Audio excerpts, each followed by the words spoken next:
Give me my stream previews. Okay, TikTok's loaded in. YouTube, let's see it, please and thanks. Come on. More stuff.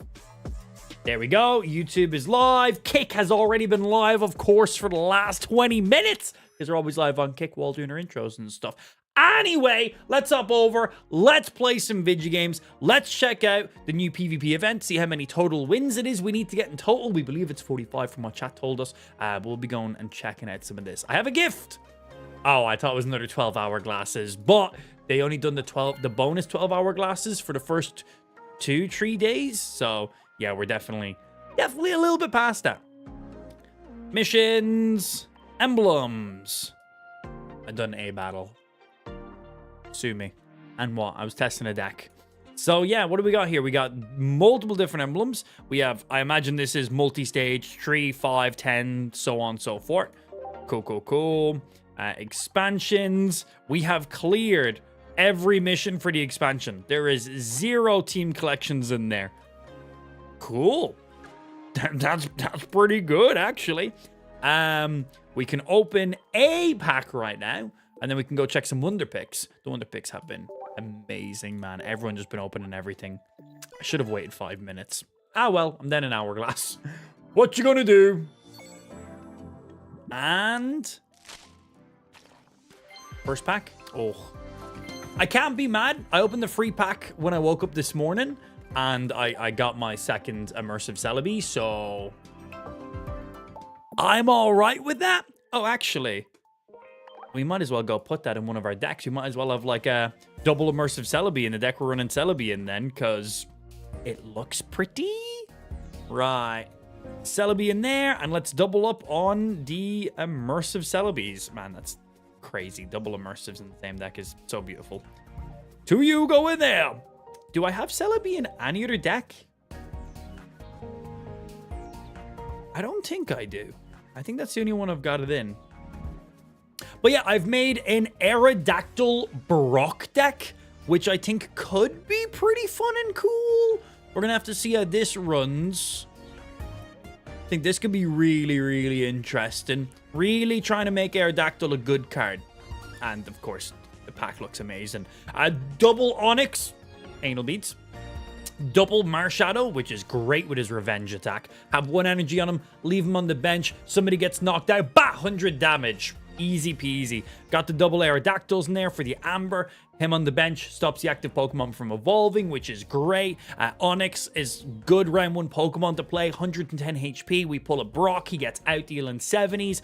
We basically just like leave him on the bench while we try build the Aerodactyl. By the time Onyx dies, Marshadow comes up, does that big 100 hit. Aerodactyl should be on the bench / the board at that stage. That's the kind of idea. We got a Leaf to retreat some people if we need to. We got Brocks to try get that Onyx up and running as quickly as possible.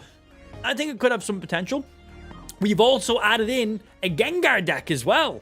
Yeah, we decided that with the addition of the new Haunter and Mew, that Mew and the Mythical Slabs and the Budding Expeditioner might make Gengar even better. I feel like Gengar is an amazing card, and I've seen mixed things from some people where they think Gengar's of a card. I think 170 HP, 100 damage attack for 3 energy, stops all support cards. He has to be in the active spot for that to work. But you get Mew out on the bench, round 1, build some energy on him while you're trying to evolve for the Gengar. You can just use Mew as a tanker if you need to. You can then retreat him for free. And then, of course, the Mythical Slab allows us to try get our Gengar line out even quicker. So this just allows us to get that little bit more card draw quicker. So this should allow us to have a front lineup that can deal guaranteed damage, a front lineup that can take hits and be retreated for us, and then allow us to get that guaranteed card pull. I haven't played this deck yet. This is just one we just made, but I think Gengar Mew with the Mythical Slabs could be sick. Made a new Koga deck, where we are completely removing the Mucks, which means Koga only has play on the Weezing. Koga doesn't do anything for the, well, we're rocking the Scolipede right now, but Scolipede, 2-stage evolution as opposed to Muck being a 1-stage evolution, but only requires 2 energy. Evolution 1, 20 damage, evolve them up once, damage and poison for just, again, 1 energy, evolve them up once more, 1 more energy, 70 damage flat without the poison. So you have the option of wheezing up in front, poison, Koga him out, get Scolipede up, big hit damage, an additional 100 and fucking whatever damage, 130, and then you got the poison as well. That's another 10 each round. It can be good. Mew in there in case you have like a Charizard or Mewtwo. You can just build up for him there. But you got some Kogas going on. It's pretty strong. I don't even have a Budding Expeditioner in this. We could get rid of like Blue and add in Budding instead. But we need to do some playing around, see how that works. Made a Arcanine fucking Vola deck. How do you even say this guy's name? Volcarona. Because I think Volcarona could be really fucking sick. 80 damage to any Pokemon, bench or not bench. That could be really, really cool. And of course, a Pokeflute to try snipe with our Volcano boy. Because why not? Leafs to do the guaranteed retreat. Giovanni for that additional 10 damage. Some extra card draw on there. The Pokeflute to try bring somebody back and snipe them from the bench. Some X-Speeds because we literally want shit to be moving around as freely as possible here. Arcanine, low energy, get him out. Moltres in front. Well, we got some options. I just kind of wanted to see what Volcarona can actually do in this game, because I haven't seen him in action yet, but I think he could be a lot of fun. And then the Aerodactyl Brock deck we just showed. All the other decks are decks that we've been playing around with on the last stream as well. So none of those are new ones. I don't think I've edited those in the slightest. Right, let me connect our YouTube chat and our TikTok chat because they are currently not connected. There we go. That's YouTube activated. And this should connect up our TikTok as well. So if you're in the stream on YouTube or on TikTok, what's up, nerds? You guys should be loading into the stream chat now. Should be able to see all you guys in there now. All right, so let's first hop in. And I want to mess around a little bit with I want to see this Gengar deck potentially in action. I think Gengar's a cool Pokemon. I've only run into him a few times. But I think with the addition of those mythical slabs and Mew, Gengar could be that bit better now. With just tempo we can get him out with. And that safeness of the Mew not needing to... I think it'd be cool. I think it'd be really cool. Try Volcarona and Greninja. Yeah, that's a lot of AoE damage, man. I like it. I think a little bit too much. Just hit 2,000 cards. That's a couple cards. That is indeed a couple cards. Yay! We land heads. That's amazing to see. Exactly what we wanted. Sweet. We got the Mew, we got the Budding in hand, so if we need to retreat Mew, we can do that. Obviously, I need another basic Pokemon on the bench before I can do that, but I have a Pokeball. That Pokeball should draw us a second Mew, which we don't want. Wait, do I only have one Mew in this deck or two? I think I have two. I don't want it to draw a Mew. I want it to draw,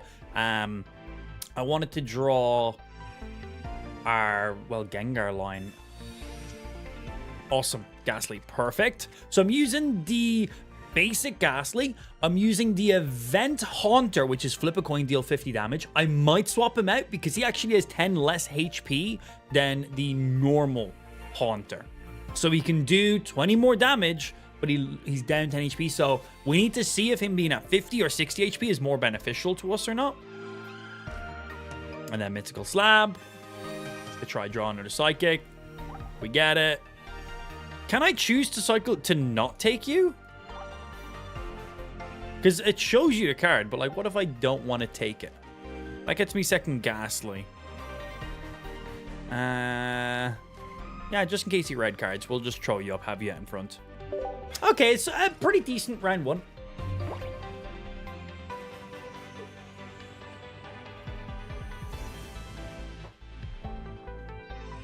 Yeah, 2k cards is a good amount.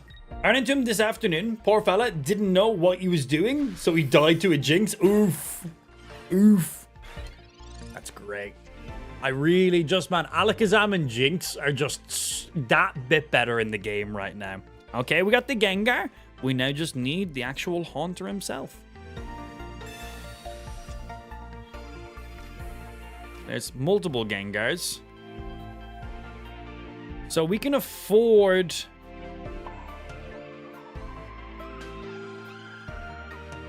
start building on the Ghastly right now? Or do I go on the Mew and start getting some 20s out and building you afterwards? Well, it's going to take me at least a minimal of 2 more rounds to get the Gengar up. So let's get you up right now. Because even if I get Haunter, we 1 energy, Gengar 1 energy, then we can retreat or whatever it is and then do the energy on that turn as well. Unless I literally pull the Haunter right now, I could have the Gengar up 1 stage quicker. But let's see. 7 cards, 2 Haunters. Odds of pulling him actually isn't all that low. And we have another Mythical Slab, which gives us another chance to draw another Psychic. So maybe I should have just thrown a point on the Ghastly. Because we know we're retreating this Mew. Like, this Mew is not staying out. Mythical Slab. This can draw me the card I need. Not a Haunter. So it basically just worked as a Pokeball. So let's see. Max damage you can do next round. Even if he evolves, Tree Energy Blastoise is 60 damage, right? I want to hold on to my Budding Expeditioner if I can.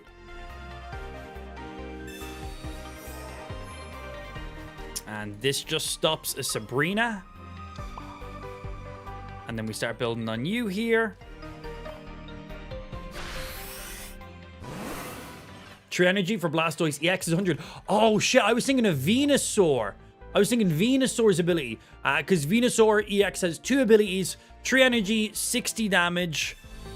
And then 4 Energy, 100 damage and a heal. I was fucking combining those as one single Pokemon. Yeah. But Blastoise is... Oh, yeah. Don't have... Well, he can't play the Giovanni because I played the potion. So, still good. That was nearly bad. There's the Haunter. Excellent. Haunter up. So, we're literally going to... So, I'm not going to Budding Expeditioner you, because if I Budding Expeditioner you, I then have to retreat this Mew in the next round. So, we're just going to retreat to this Mew here. This Mew is going to get Buddinged, because he's going to be hitting me for big damage. So, we got the Haunter, 2 energy. Next round, I got the Gengar, rocking hundreds in there. He doesn't have any AoE on the board. If he Sabrina's, we just sacrifice our Ghastly. Yeah, rock it like that. Yeah, Hydro Pump 80. If it was a Blastoise EX, it's Hydro Bazooka, which is 100, but it's 4 energy minimal, right? Isn't Blastoise 4 energy? For EX. And then if he has +2 or 3 energy, it's an additional 50 or something, right? No, it's nuts. Okay, Gengar up. We then Budding this Mew back. Gengar goes up. We then pull this Mew back out. That's you. He can't play any support cards, so he can't show his extra Misty. But if he does have an additional 2, I can still tank his damage, which is great now. Most Pokemon can't do that. We're going to do this because I think I've drawn all my basics. This is my first time playing this deck, so I'm like, do I have something else new? Do I not have something else in there? I don't. We're fine. Hit him for a hundo. He can't Sabrina me now, so I don't have to worry about that at all. As I said, literally first time playing this deck. Right now, he can't Sabrina. He can't play his second Misty. All he can do is put in energy. He can do potions and stuff, obviously. But this should still put us in a pretty good spot.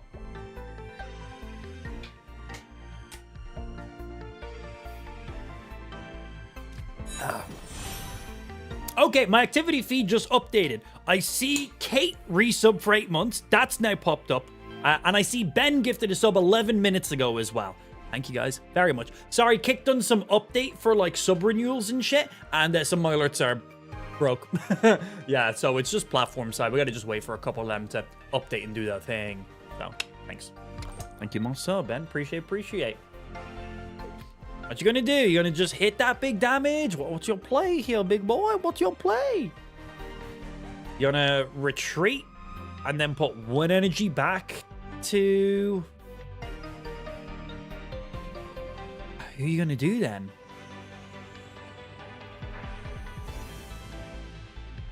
You're putting...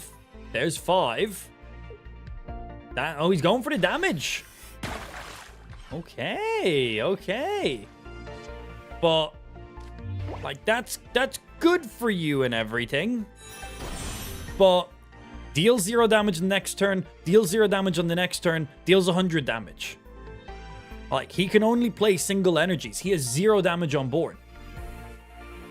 Is there any card he can play? Because no, he'll have to play... The Articuno would have to come up. He'd have to X-Speed to retreat it, get his new card out in front, and that new card needs to do 1 energy, just in case, 50 damage. Just in case he does have a card that can come out, 1 energy, 30 damage. Just to get that out of there. And we start building for the second Gengar, because I'm going to just retreat from one Gengar to the next.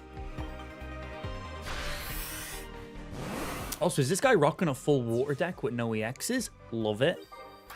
Love it if he is. Yo, Destructions, thank you. And Zero Iced, appreciate as well, guys. Thank you, thank you. Happy Saturday to yourselves. Do you have a deck list? So, this is literally my first game playing this deck. So, no, not right now. But subscribe to my YouTube channel, because for the new expansion, I'm planning on taking all the decks we play regularly, and he's conceded, yeah. I was like, he can't do any damage. But we'll be sharing all of our decks through our YouTube channel in the future. So go subscribe over there. Links in the description.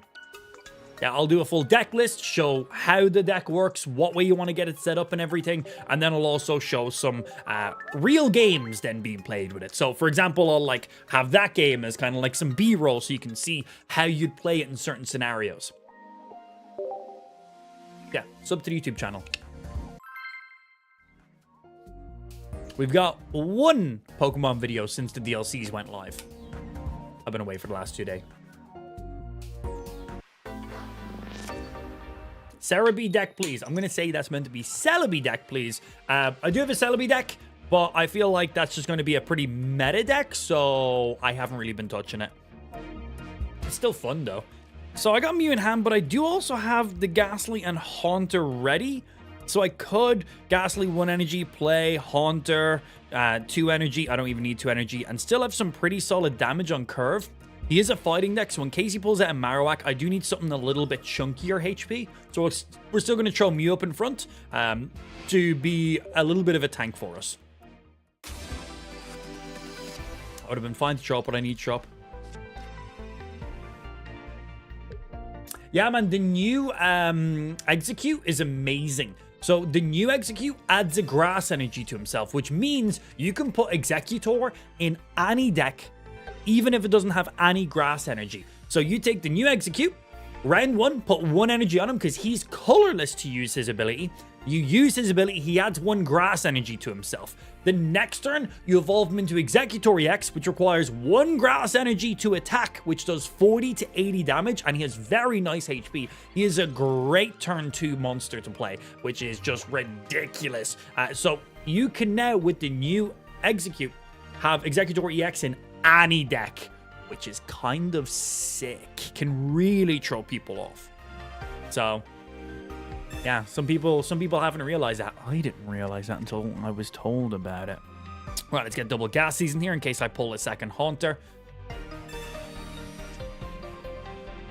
Well, we build. I have Budding in hand, so I can retreat Mew and have Gengar up on the exact same turn. We are not going to be playing any energy on this Mew. He does have a second Marshadow up, which is 100, but our Gengar will be able to tank that out. Second Mew. In case he Sabrina's us right here, we're going to Mew to Mew in that case. Just because he might want to kill one of these Ghastlies right now. We want to negate that.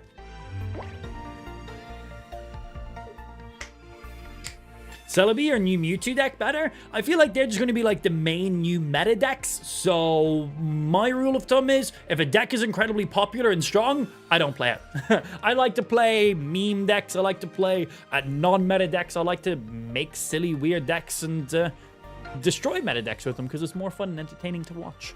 So if you're coming to the stream for advice on meta decks, you're in the wrong spot because that's not our vibe. We play stupid shit. If it's a meta, I don't care for it. Just because there's a billion people who make videos about meta decks, and there's a billion people streaming it, like, so might as well do something a bit different, you know? That's my vibe. Not really anything I need to pull here. That can get me another Gengar, or this could get me a second Haunter as well, actually, so I can speed him up. Got me a Mythic Slab. Does that count as No, okay, I was gonna say, oh shit!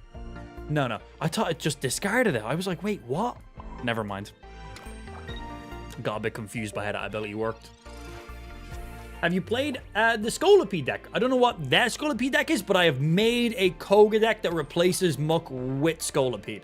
Yeah, I don't look up decks online because I make the decks.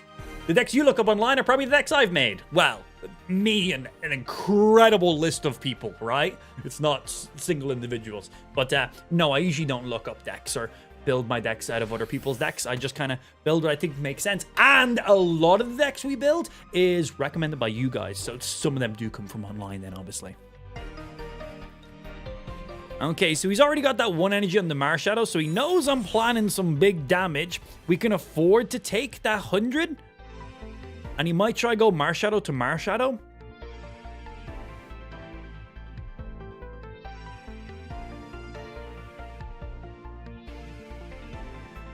I might let our Mew.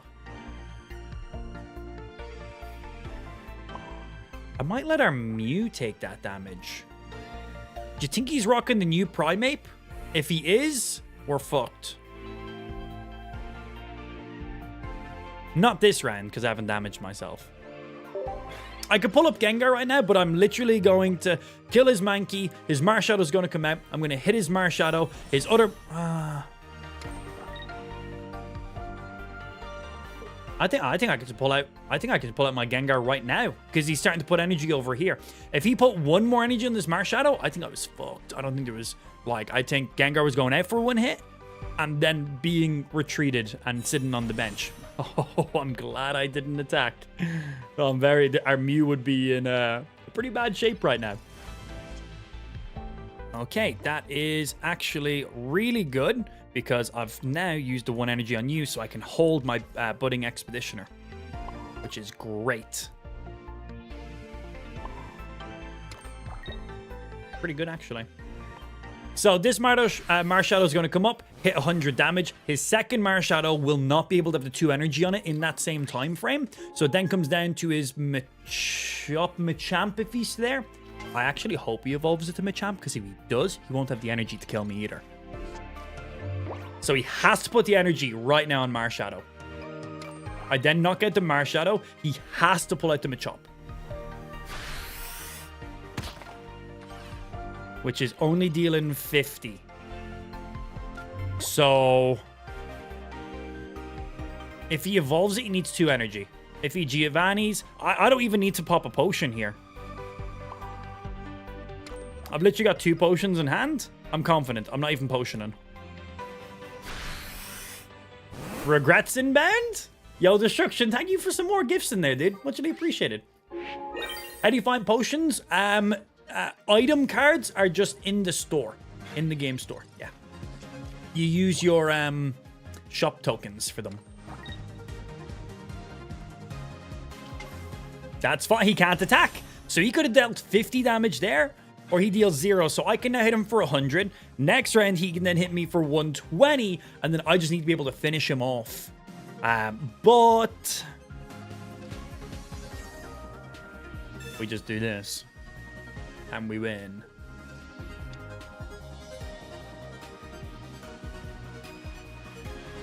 Concede. Oh, wow, what a nice guy. He actually lets me get the final hit. Most people usually rage quit before that. And that is a perfect washout. 0 X speeds required. 0 Budding Expedition is required. Getting that Gengar out at a good speed. Multiple games. Getting those additional card draws now as well. Okay. New Gengar deck. Do this. Okay. There's a chance. Gengar.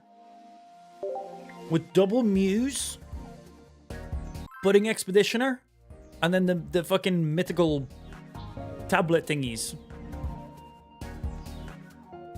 Not bad, not bad. Sabrina him, great play.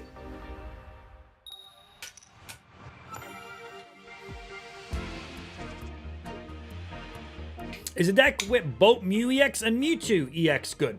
Or should I make them separate for each?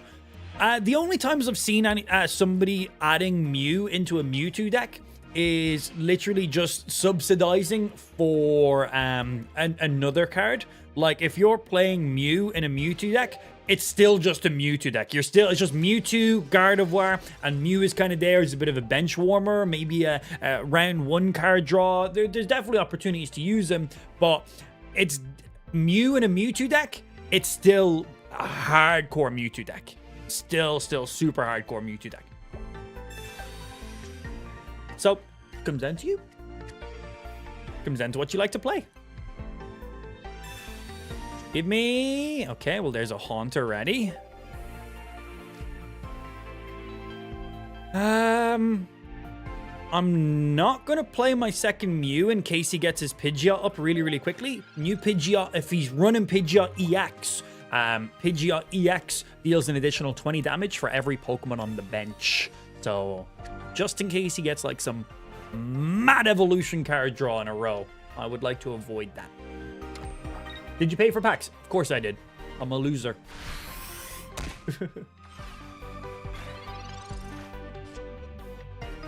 Okay, well, we have nearly the evolution line in hand.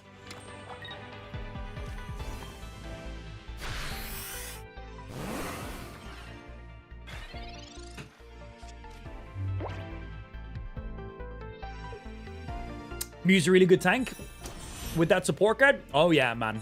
It gives you a little mini Koga. And then you can leave them on the bench if you know they're going to pull out a Charizard or something really big. You can go ahead and chunk Tree Energy on Mew. Get him out there, do a big hit. If he gets hit back, you Budding Expeditioner him back. Yeah, it's nice. Okay, good evolutions going on here from this guy. But again, I do have another Mew I can play. I don't want to play that Mew right now, just because I do want to be out of kill range. Now, if he does pull out his Pidgeot EX, he needs Tree Energy on it. So I think he's going to be retreating the Pidgeotto for the Doug Trio now. So we'll see how that goes. But right now, just single Mew on the bench, just in case. Even if I have my second Mew, I can Budding it out, so I still just have a Mew on the field, but we'll see. Do you have a video for your deck? The decks I'm playing today, this is the first time I'm playing with them, so I haven't had time to make a video about them yet. But we played them on stream, we test them out. If they're good, we'll then go make a video about them. Because there's no point in me making a video about a deck I haven't thoroughly explored. Oh, why would he do that?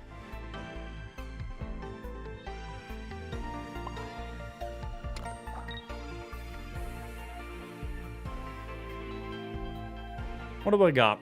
Do I have typing advantage or anything? No. So I've got 80, 90, 100, 110, 120.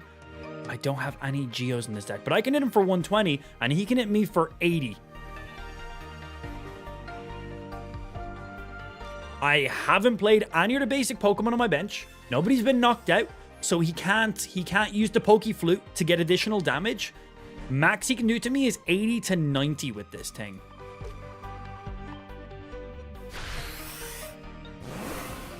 Honestly, he should have just retreated the Pidgeot. Maxie, he, like, that was... Pidgeot being retreated?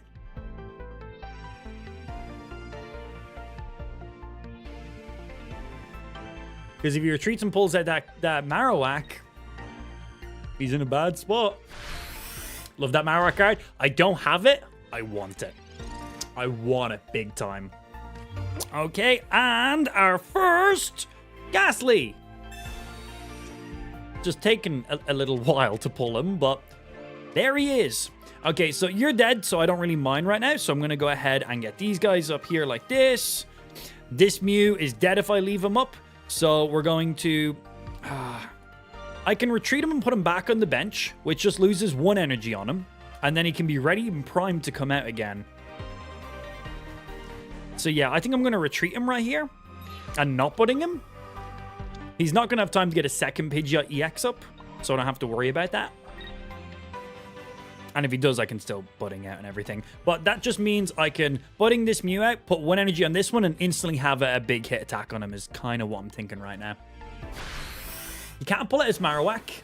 He needs 2 energy on it. He pulls out the Marowak. I retreat back to Mother Mew and just steal his ability.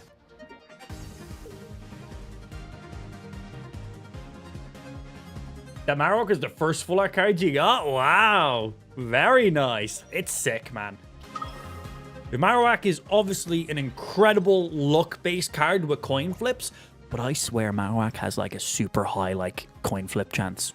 Like when I've run Marowak in any of my decks I've played him with, like he snipes. He snipes.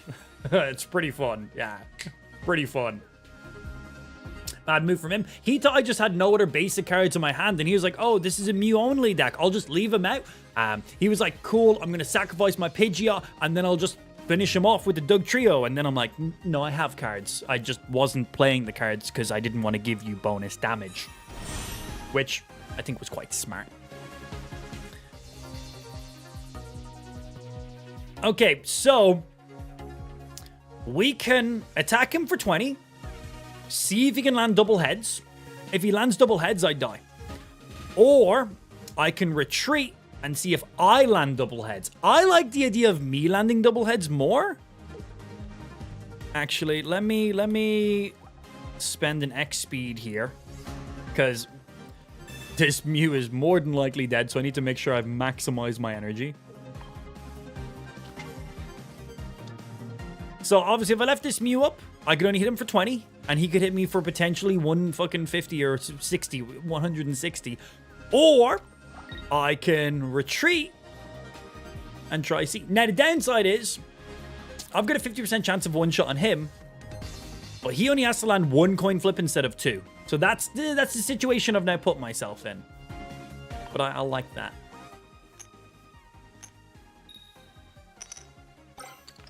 Oh, okay. Man was going for the big win on that one. So if he lands just 1 head, this Mew is dead, where my other Mew wouldn't be dead. But max damage I could have done last round was 20. I got anywhere from 80 to 160 because of it. So let's see. All he needs is 1. He doesn't win here, but this puts him in a great spot. Ooh.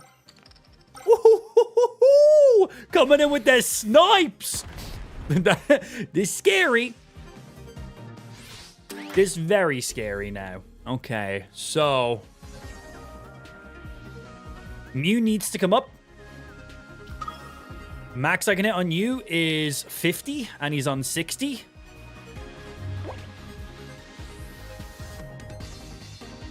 Gengar goes up. His Spore cards don't really do anything right now.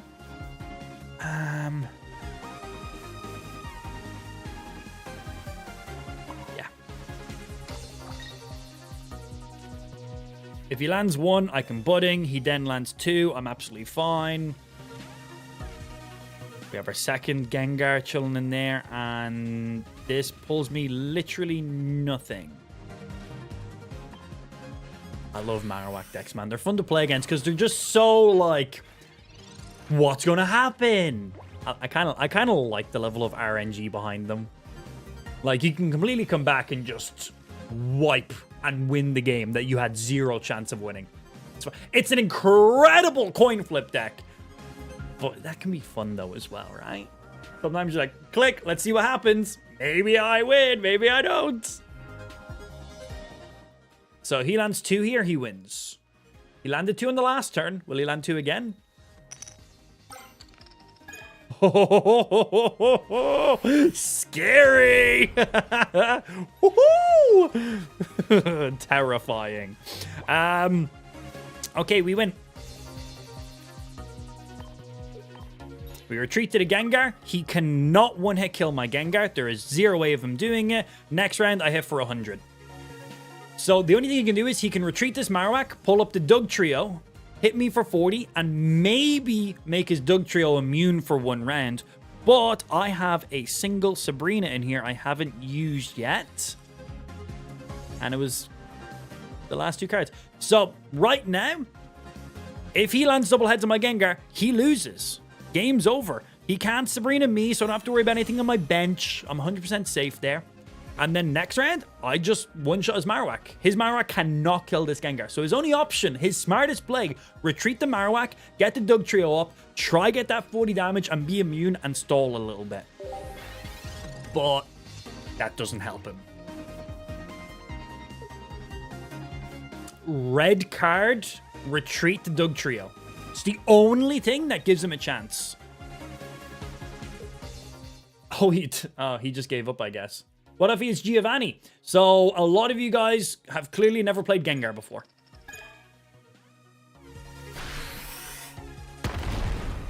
Yeah, so let me show you what Gengar does. As long as this... Well, the match ended because he conceded really, really quickly. But I'll pull up what the card does. Good game, sir! For me. So, Gengar, for those of you who don't know...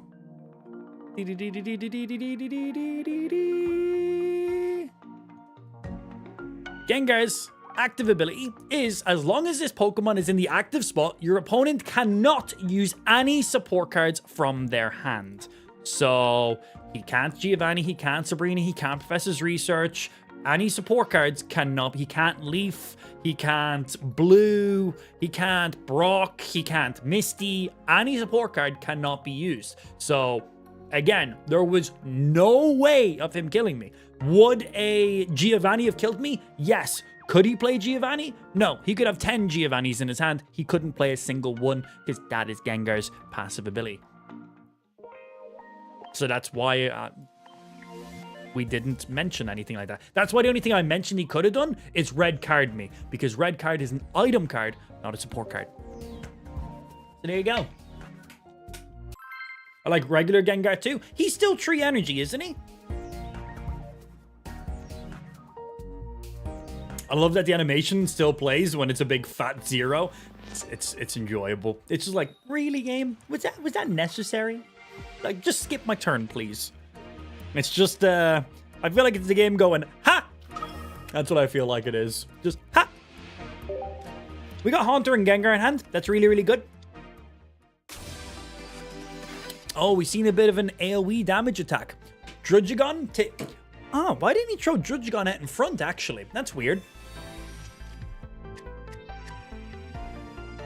Froakie out in front. I know it's Froakie, leave me alone. Huh. Come on. Our Ghastly took ages to pull last round, so if we could pull him somewhat reasonably this round, that'd be great. I suppose that's pretty reasonable. Yeah, I'm like, out of all the reasonable things, I guess that's pretty reasonable. This Mew is now to just stop any Sabrinas in action. If he's Sabrinas, I just go from Mew to Mew. We're going straight to the Ghastly because I've got the evolution line in hand. I will need to pull an X-Speed or a Budding Expeditioner to retreat this Mew if I want to get Gengar out, turn 1, 2, 3. Which is what I want to do. You are Mr. Beast, man. 7. That's my response. The heart of the cards, Kaiba. That's a few Gengars. Okay, what does Greninja do? 60 damage? Is Greninja 2 energy or 3 energy? 60, he can deal 80, he can deal max of 90 if that's what he hits for. We're fine, we don't need to retreat you. I can save my potions. And it is 2. That's really good. 2 for 60 is great. And then his passive ability, an additional 20. Like, that's solid, man. Like, that's 80 damage straight up from a single card on evolution. I like it. Oh, looks like he doesn't have the evolution. Okay, I need an X-Speed or a Budding Expeditioner right now. And that... You want to see somebody concede really, really, really quickly?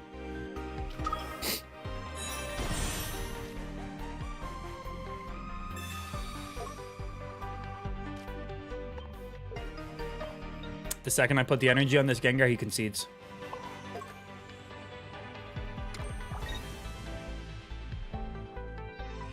Oh.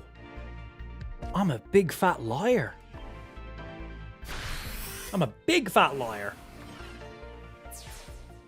I want to get rid of the Greninja before it comes out. I could have taken out the Druddigon, but I want that Greninja straight away.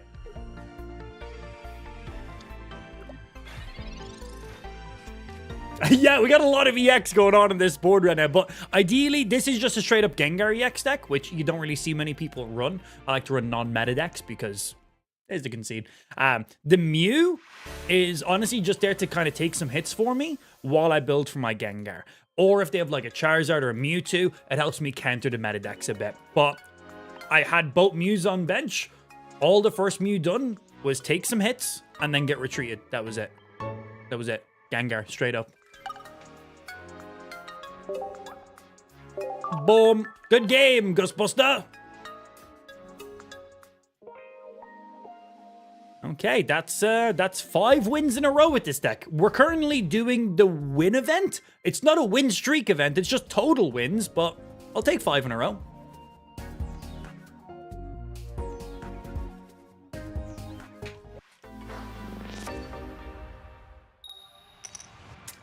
Hello, little Irish kid who spell Giovanni in the most possible wrong way. That entire sentence had so many grammatical fucking things wrong with it. I'm not even going to begin to tell you.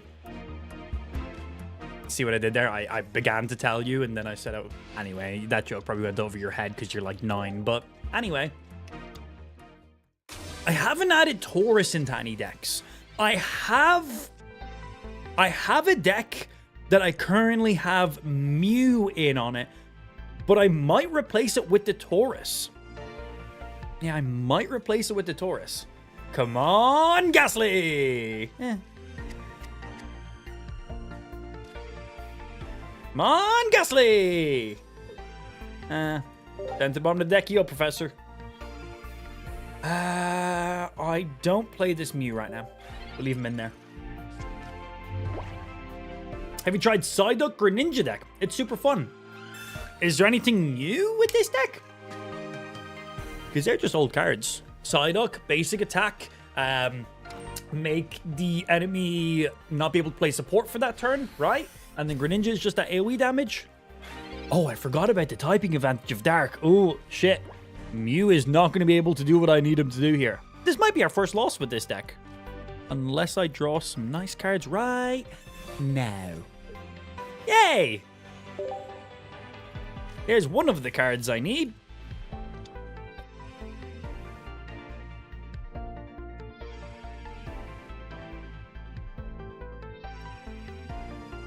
Next evolution is 20 and then 20 and then add a poison. So we can 40, that's fine. We can tank that out. That's good.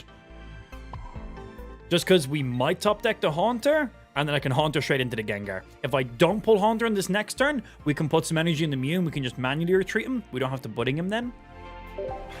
We'll see. You still need Haunter though. Is that how evolutions work? Not Greninja, but with Gengar. Oh, sorry, I read that completely wrong. Yeah, early support could be really nice. Early support could be really good. Give me what I need. Sweetness.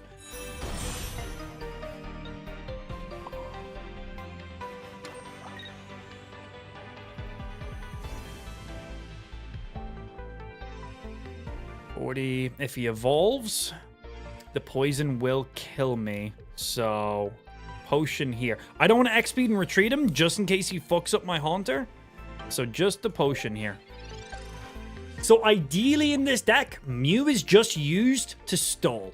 Mew is basically being used as a coughing, wheezing Koga setup. Throw Mew out, let Mew take some hits, retreat him back to the bench, or use Budding Expeditioner. Get him back out of your hand. Nice and easy. That's the idea with it.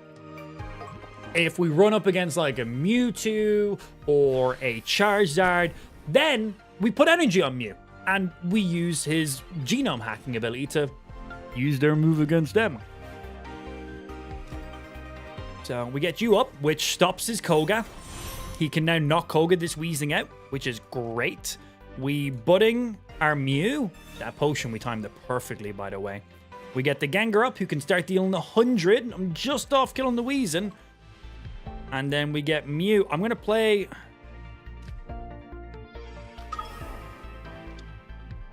We're going to get both Mews up now, because he can't Sabrina us or anything. This just gives me maximum swapping around pressure, because I got both X speeds as well. So we get you big here. Unless he has an X speed in hand, this Weezing is dead. That's the only thing he could do. He can energy on the Weezing, play an X speed. But Gengar completely counters his retreat with the Weezing. Yeah, no, he's just going to poison and attack for 30. That's good for us. I'm 70 packs in and not one Mew? 70 packs in and no Mews. Bro, I've put like 2 Mews just from the Wonder Pick. Damn, that's unlucky. Go get hunting in that Wonder Pick, dude. Go get hunting in that Wonder Pick. That's all I can say. So, we want to... Oh, shit. One sec. I can double X speed this Gengar to retreat him for free, take the poison off him, hit for 20 with the Weezing, with the Mew. But 40... 80, 90, 100, 110, 120. If he has a Geo, the Mew dies in one single hit. So that's pretty risky. Like, I can literally knock out the Weezing and have no poisons on any of my character. But he then hits for 120. If he has a Geo, then that's a knockout on the Mew. But then I pull back out the Gengar and get the guaranteed knockout. You know what? I'm willing to take this 50-50. Because if he doesn't have the Geo in hand, then that puts me so much in the lead. And if he does have the Geo in hand, then my Gengar is still full, and I can start sweeping with the Gengar. So I'm going to take the risk on this one. But ideally, he pulls out the Taurus, hits me for the 120, I retreat the Mew, nail with the Gengar. He concedes. Oh, he doesn't have the Giovanni. Do you have the evolution? Are you going to try poison the Mew here? Because if this Mew is being retreated, I just wanted that poison set up off the Gengar. Because his Venipede, getting that full evolution line with that Venoshock is disgusting damage. Yeah, nice. Oh, this is even bad. We played this so much better than I thought I did. Perfect. That's a good-looking Gengar card. All right, you get retreated back. We one-shot you. That gets rid of your poison. Taurus comes out. It hits me for quite a bit of damage as well, but he has no knockouts. Ah, but then what's set up with the Taurus then? Because he still is 100. You can deal 80, 90, 100, 110, 120. That does still get the Gengar and bad, but I need to get rid of this whole poison setup. I gotta take you out. Then Taurus comes up, fucks the Gengar. And then there he X's. Oh shit, can I outspeed this? I need 2 rounds. Ugh. Should I have just sacrificed the Mew? So if I left Mew up, his Whirlipede just takes out the Mew. Mew is just straight dead to the Whirlipede. And then the Gengar has to come out, kill the Whirlipede, and then I'm in the same spot. No, I played this fine. There was no other scenario. Gengar out in front now makes the most sense. Yes, that Taurus is just a bit scary. Now, if he is stupid, he'll play a basic card this round. Don't play a base. Well, if he does, that's potentially win for me, by the way. Should have sacrificed a Mew. Explain to me why. I just explained why I shouldn't have done that. So explain to me now why I should have sacrificed a Mew. Yeah, what am I not seeing that you guys think you're seeing in there?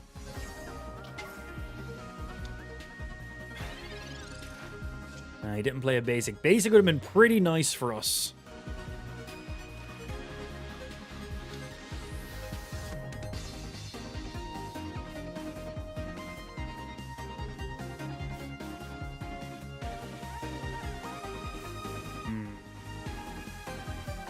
4 cards.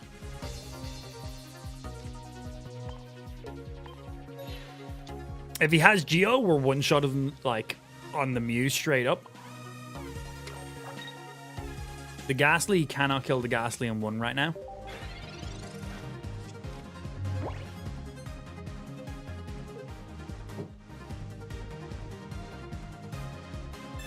I've got the Gengar in hand. I just can't leave the Mew out. Because Giovanni is a 1-hit KO. And I've no idea if he has it or not in hand. If he doesn't have the Giovanni up, we could have allowed the Mew to take a hit. But we don't know.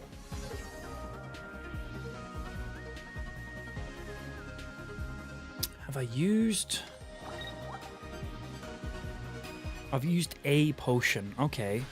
Oh, do I have 1 potion or 2 in this deck? That does not help me. This draws me literally nothing now, right?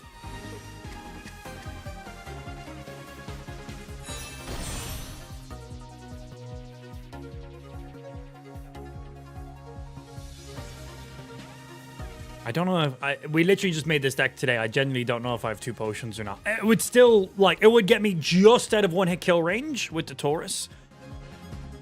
We need to hope he doesn't have a Giovanni in hand.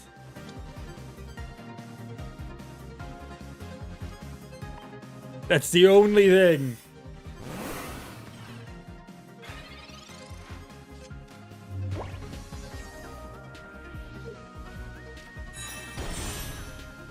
Oh.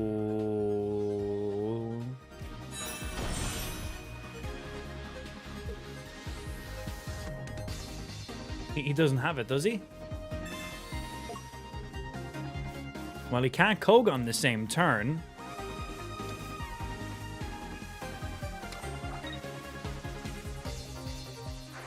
That's 40 damage. 60 damage. Including the poison. And then another 10. And then the end of my turn, another 10.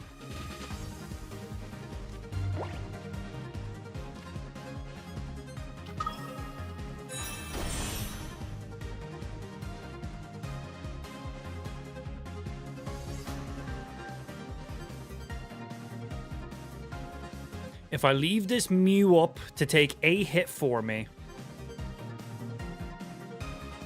he can Koga back. Taurus, 1-shots. And he hasn't used a single Koga yet because we stopped him from using it. If I pull up the Gengar, he needs to have an X speed in hand. I don't think he has an X speed. That will allow me to get 1 more energy on me. But he's still going to poison and attack me with the tackle. And that tackle still deals 50 damage because of the typing. If I Sabrina, he pulls out the Taurus. Taurus doesn't want to kill me. It gets me 10 damage off. If I leave the Gengar up here, it gets me pit. Unless he has an X speed, it gets me 1 turn. But I don't know, man. His Wheezing hasn't caused us any issues. His Whirlpool hasn't caused us any issues. The only thing that's caused us issues, that Taurus, man. That Taurus has come in hot. Not necessarily against the Gengar, but stopping us from allowing us to use our Mew as a staller.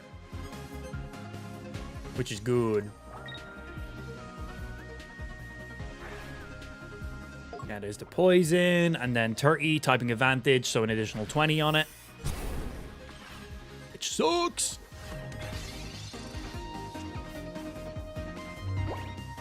Sabrina and doesn't help here. I Sabrina, I die to you. I Sabrina, I die to you. I energy and retreat, dead and dead to you. So Professor's Research is the only option, but I don't even know what I have left in the bottom of my deck now. I do have 2 potions in the deck.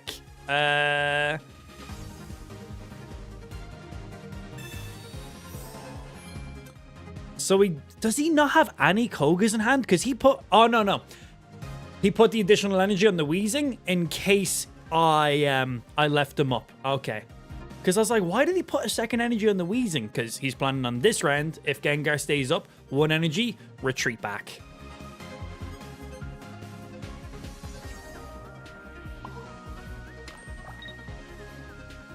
I retreat.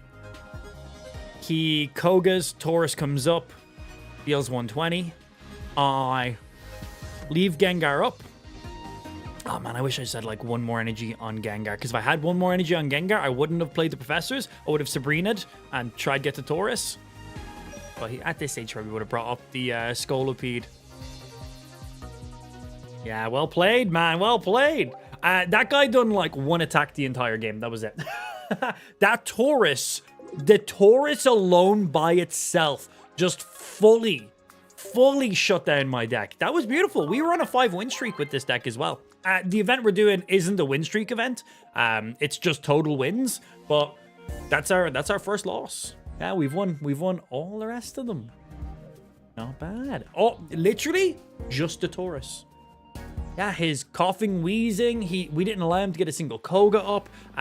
We didn't allow him to evolve up to his first Scolipede. His second Scolipede just got on the board there now. The only thing that caused me problems was that Taurus. Man, new Taurus is sick. Gay people forfeit. Well, I'm going to tell my boyfriend you said that. Yeah, and he'll beat you up.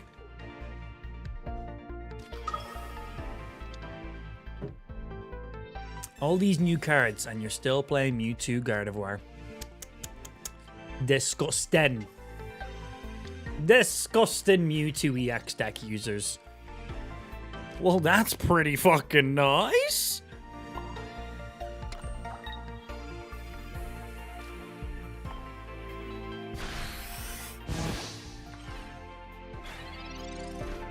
If he doesn't retreat this Ralts, our Haunter has a 50% chance to knock it out.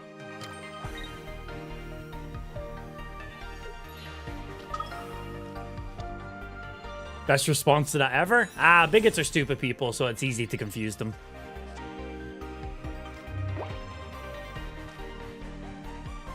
Good feud. That's still wasting energy, but he has the Curlia straight up in there, which is very annoying for me.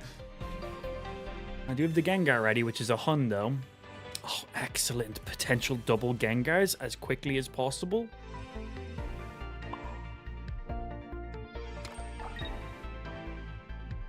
And I have an X speed, so if he Sabrina's me and it's annoying, I still get him back. If we land the 50 here, this is... I need this. Oh, and he hits it! He needs to retreat this Mewtwo, or this Mewtwo is dead. Do you have the Gardevoir? Did you have the Ralts, Curlia, Gardevoir all in your hand? Was his... Let's see where he plays this card from. No, top deck. Okay, that keeps him alive now. Wow! He literally... That was his second in card. So he literally... His opening starting hand was... fucking Ralts, Curlia, double Mewtwo... And then he got the Gardevoir on his very first card pull. Wow! That is... That's amazing. That is amazing. So we Sabrina here. He's going to pull out his other Mewtwo, but it just means his Mewtwo can deal a max of 50 damage on the next turn, where if I left this Mewtwo up, it was 100 damage. So we get you up and running. What are we sitting health-wise with you now? 120. Excellent. We don't have to worry about any Sabrinas now. We nailed you for 100. Max you can get on this Mewtwo is 50 damage. So what he needs to do is he needs to put an energy, he needs the Gardevoir, he needs to retreat. That puts me in a super annoying spot, but a perfect Mewtwo start. Double Mewtwo Gardevoir, literally as quickly as you can get it. He could not have had this Gardevoir up any faster. Are you intelligent or are you... Oh, he's an idiot. Of course he is. He's playing Mewtwo. Of course he's an idiot. But that's still... Mewtwo Gardevoir on curve? That still is so hard to beat. Like, I've not won the game. This gets me a Mew.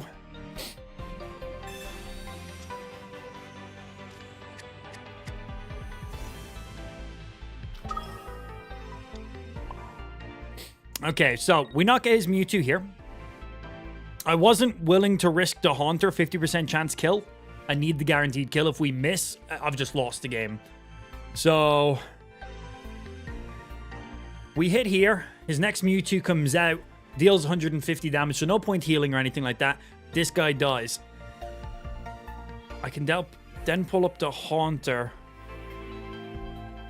Oh, but then he instantly dies. Do I have time? I don't have time to build for the Mew. Oh.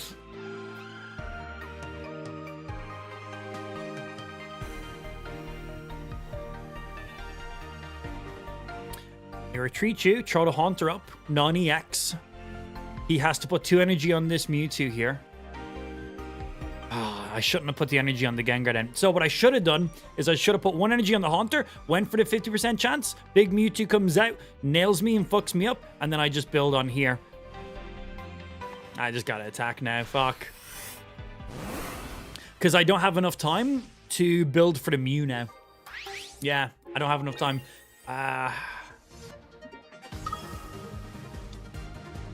I haven't used a Sabrina. I have used a Sabrina. Yeah, that was to slow his initial tempo. Yeah, because now you're gonna... So what I should have done was I should have 1 energy on Haunter, retreated the Gengar, went for the 50-50 with the coin flip. And even if I did or didn't land that would let me get the Mew up with enough energy then. But now I don't have time to build energy on this Mew. I need 2 rounds, and this Mewtwo is dealing 150 damage. I have no way of stalling an additional round.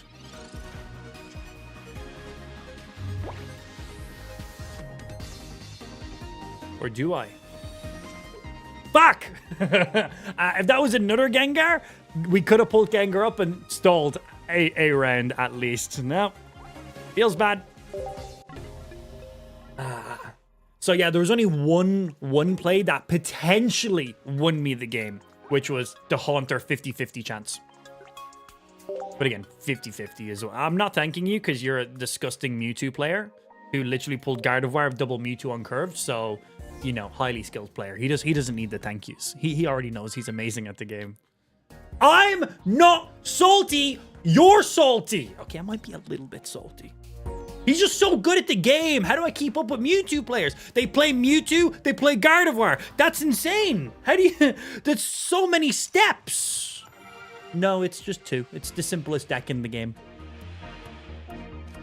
I'm not salty.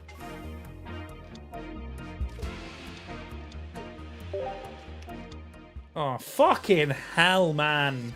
Another professional Pokemon TCG player. I forgot I'm in a tournament. Play him. Pokeball to Mewtwo. Let's see it. Oh my god. I am so... well, you might not get the Mewtwo. You might get second rolls. But... Did you get the Mewtwo? What did you get? You get him? Pulled a Farfetch'd. You're fucking... Your nanny is a slag. Oh my god! Amazing player. Let's get the basic cards out before we Mythical Slab here.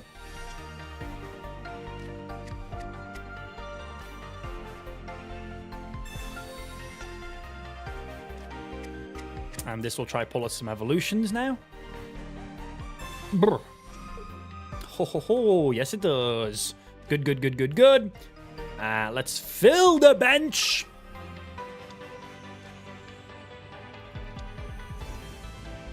We just build a Mew that's up here right now.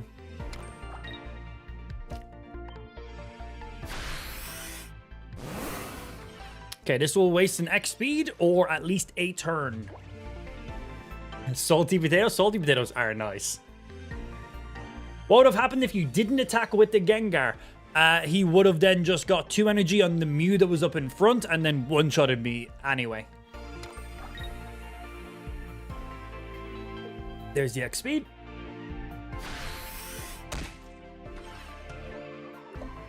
Okay, there's an energy, no evolution, so that works out pretty good. Oh, I got the X speed. So we're going to be taking a few 40s here in a row. Getting 3 energy and using it on you just doesn't make sense. I hit 20, he hits 40. I hit 20, he hits 40. That's bad. So I can literally burn this Mew a couple rounds. I got the potion stay alive. Oh, let's see. 40, 80, that's 2 rounds. I'm hitting 20, 30, 40. And then final round we do that. Mewtwo comes out. He's not going to be putting any energy though, so I need to go here, and then I'll be X speeding you back out. Stalls me 1 round. So he's going to be now fueling up his Mewtwo.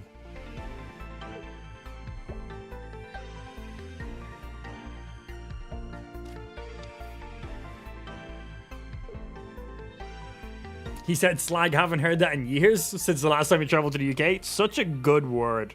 Slag. I love it. Yo, what's happening, Sippin'? Good afternoon, Master. Beautiful. I don't even think we pull out our Gengar here. We potion just for the Giovanni.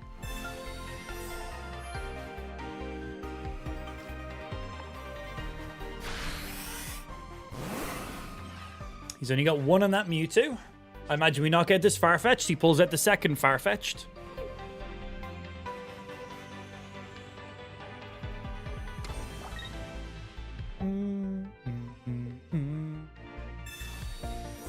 Fun.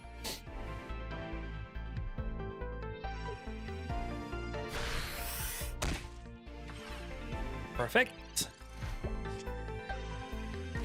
Okay, some options here. Retreat my Mew, hit him for 40, he dies. Second Farfetch comes up, he hits me for 40, I hit him for 40. It slows down his Mewtwo play, and then I can start putting energy on the Gengar. But my other option is I retreat the Mew, I pull up this Haunter here, let him hit for 50. If he misses, not a big deal. I try again in the next round, because he's going to be trying to fuel for his Mewtwo up here. And then I can still save the X speed for the Haunter if I need to go into the Gengar then. Just because I knocked this out, second Farfetch comes out. If I'm just using Mew, I'm then dealing 40. He hits 40, I hit 40. It's just the same cycle. So I'm not Gengaring right now because I won't be able to attack. And I might need a non-EX out in front to take a hit and die for me. Yeah, that knockout would have been nice. Annoying that I didn't get it.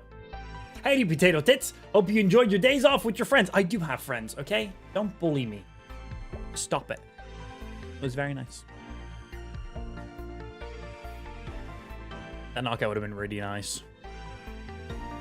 I could have pulled out my other Mew EX that has 2 energy on it right now and knocked out this Farfetch'd, but then we just go to the next Farfetch'd, and I need Mew to one-shot his Mewtwo.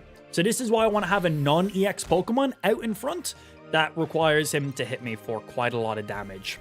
Okay, this is actually really nice. So I might be able to... how much is Gengar to retreat? 2 energy.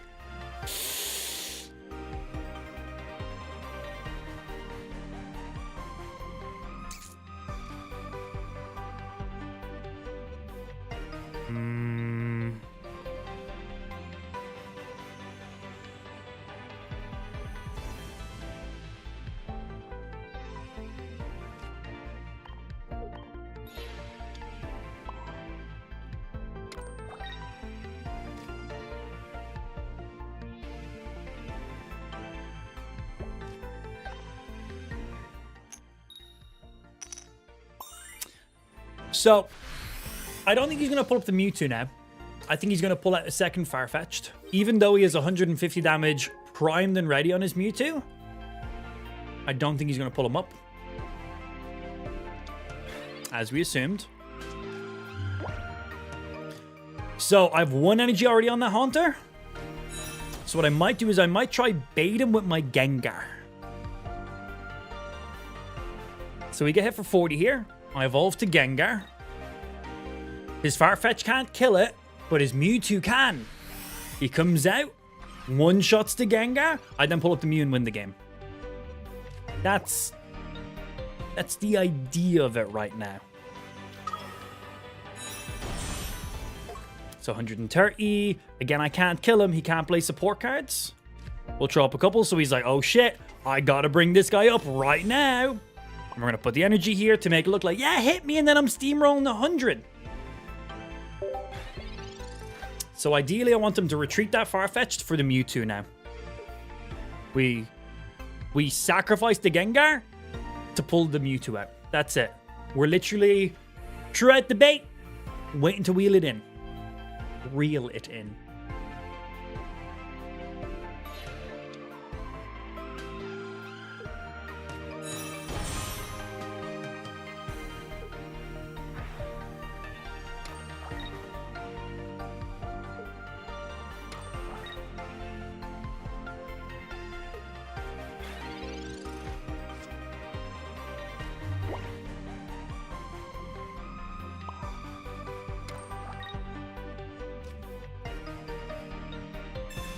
What?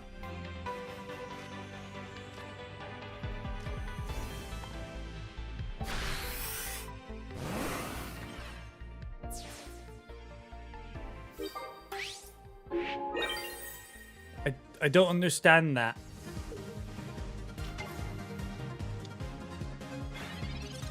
I don't understand that. What was that? Does he just know that he's lost, so he just stalled around? He deals 150, his Gengar dies. That's fine. Because now we just Mew and now we one-shot him back. The Gengar was there as debate. I don't really understand that Gardevoir. What did he... Was he just stalling for a turn? Was that it?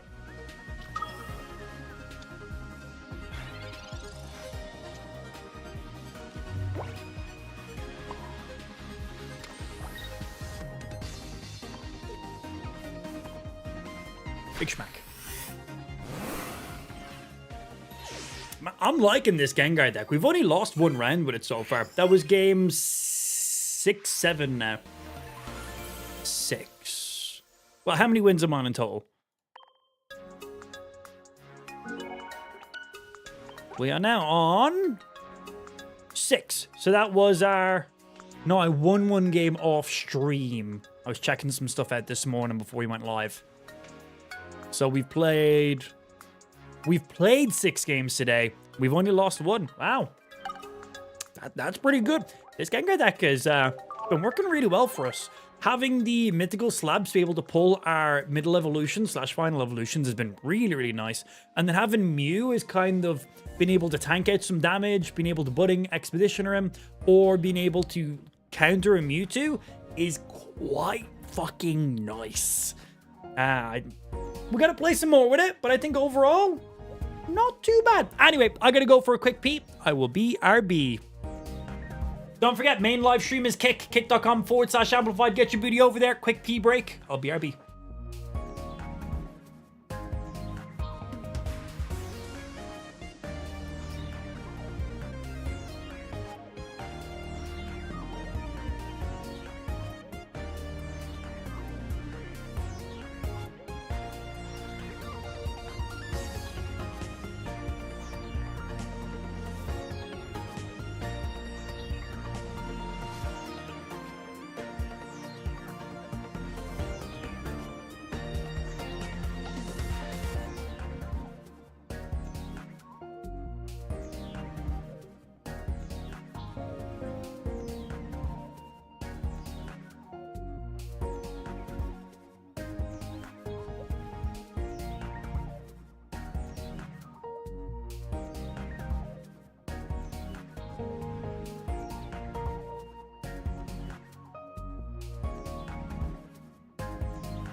I'm back. Oh. I enjoyed that beat. That was good.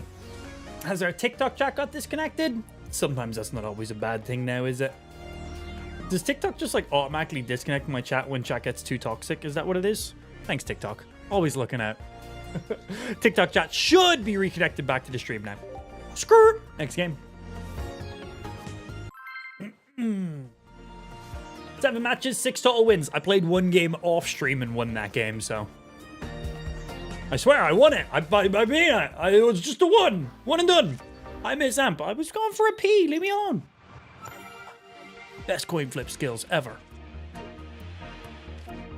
Yeah, I think Mew and just those slabs really puts Gengar in such a good spot right now.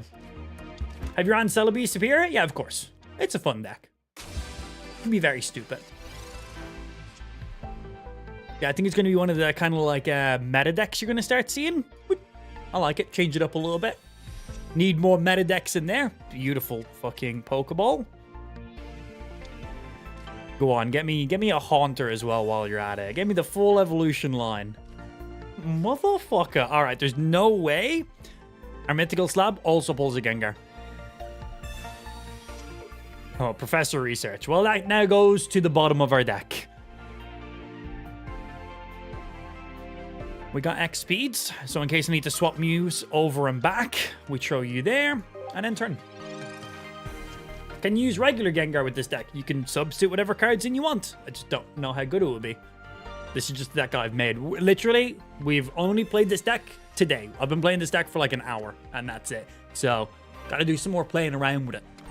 But that, so far, win rate is pretty damn good.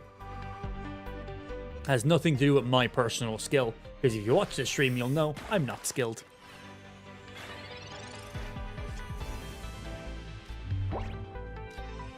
Scooter.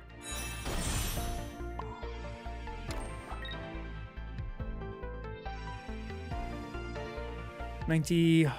Max he can do is 100, but needs 2 energy. We're fine. How was Brum Christmas Market? I was in York. Yeah, I was in York. It was really nice. Yeah, there was like fucking some alleys and stuff down there, which they literally used for filming Diagon Alley in Harry Potter. There was also obviously a Harry Potter store there as well on that specific alley. Kind of cool. I was in the north. I was in the north.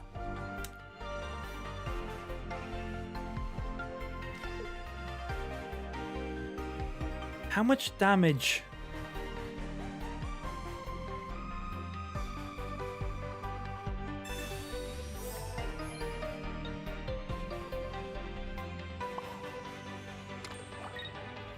It's all about that Gengar, baby. All about the Gengar. Give me the motherfucking Gengar. Please and thank you.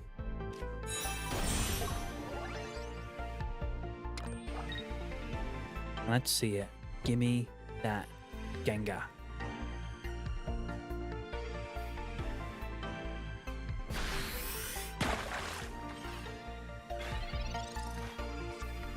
Oh, I just seen the color and I was like, yeah, not quite. Nearly. Okay. So you're being X speeded out.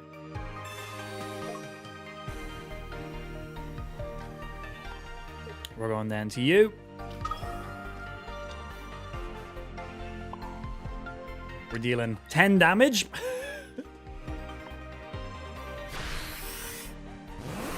It doesn't make sense to try energy anywhere else. I could try on the Ghastly as well, I suppose, and built for a second Gengar. I just don't think I'm going to have the opportunity for 2 Gengars. One way to find out.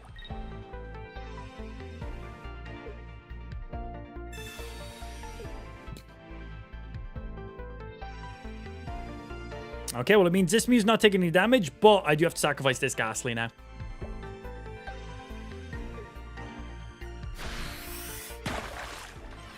So I'm glad I played that Ghastly, actually.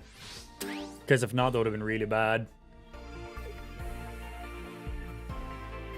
I'm running Celebi and everything? Yeah, Celebi's nuts, man.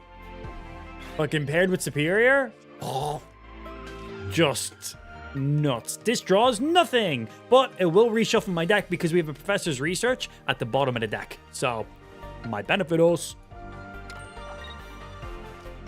10 more damage.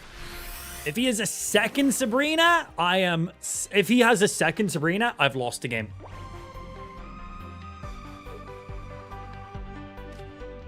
Don't play second Sabrina. If I was him, I'd be leaving this cloister up here. Good. Hey, yo, Shade. Good afternoon, Massa. Thank you for the follow.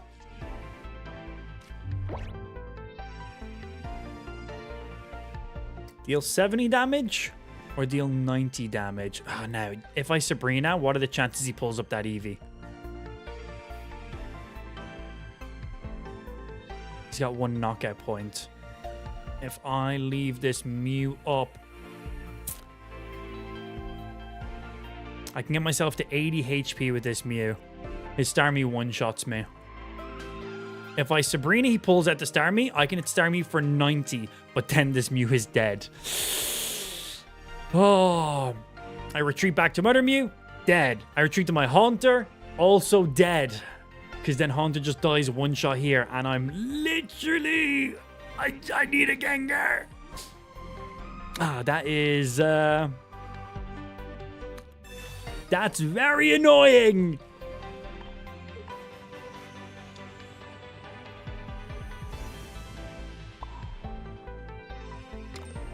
Damn. This potion doesn't really do anything here. There's no point, Sabrina, and he just pulls out the Starmie. Big damage! Yeah, that's the kill on that. Gets him 1 knockout. Gets him his second knockout point. Mew comes up. Hits for 70. Doesn't really benefit. Just needed the Gengar pull, man. This is actually, out of all the games we've played so far, this is the first game I haven't got the Gengar. So my pull rates have actually been really, really good. Like, this is game number 7, 8 now? Yeah, this is like game number 7 or 8. Like, not bad.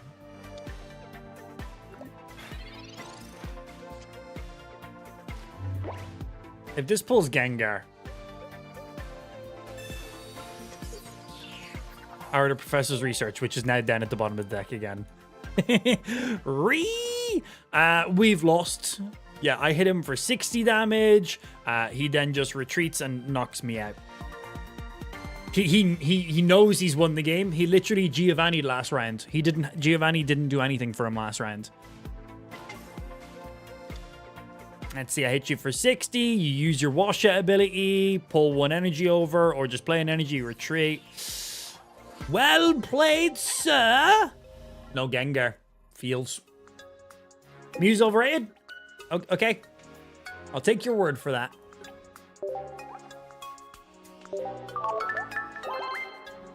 I like this deck as well.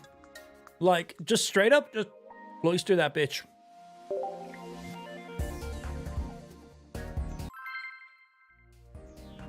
I haven't seen in action. What does Gengar do? He does damage. Yeah, Gengar's been in the game since the game first released, like over a month and a bit ago. Nearly 2. How long has the game been out for now? So he does exactly what he previously done. Oh, we got the Gengar line in hand. But he does exactly what he always done. If you have Gengar EX in the active spot, your opponent cannot play any support cards. He has 170 HP, 3 energy, 100 damage, and again, stopping all support cards, which means no Sabrinas, no Kogas. It can be really good and can really fuck up people a little bit. Oh, pretty. Yeah, it can be very, very cool.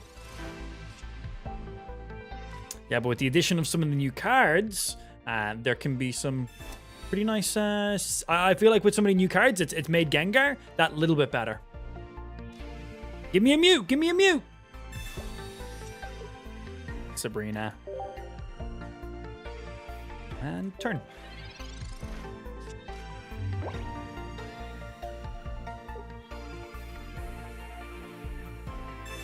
No, there's no new Mythic Island Gengar. No. Imagine if they brought out, there's already like fucking all these Gengars and they give us another one.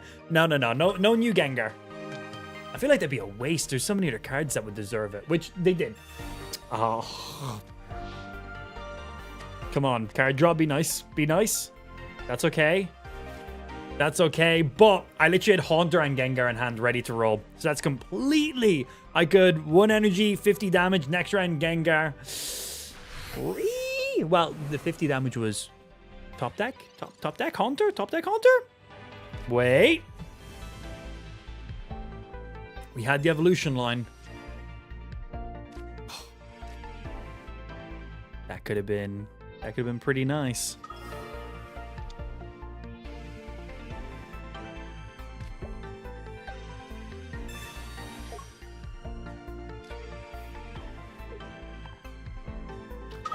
Mew against Mew, it just means we completely shut down his genome hack. If he puts Strain Energy on Mew, it literally does nothing. So all I'll be doing on the Mew is dealing 20 damages. And then that means when I do pull the Haunter and Gengar, he won't have enough energy on Mew to be able to counter Gengar. That's what I'm hoping will happen. We'll see if that's how it happens, though. The red card again. That was a really good red card, actually. That was really, really good. So I imagine this is just an Articuno Misty deck with Mew also just thrown in there as a basic Pokemon. Okay, that's fine. I was putting an energy on Ghastly this round no matter what.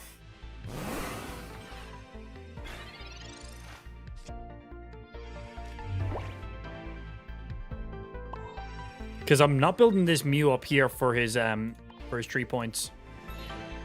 Okay, that was his first Sabrina, right? This now just negates his follow-up Sabrinas. It's also made it where there's one round I haven't put energy on Gengar, but I haven't top decked the Haunter, so I could still only get the Gengar at the exact same time. This Mew cannot deal any more than 20 damage to me ever, so he needs to start building that Articuno. But ideally at that stage, we're laughing. Hopefully.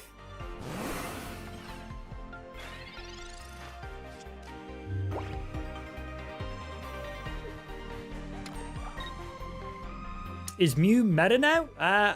Don't know. The new cards have only been out a few days.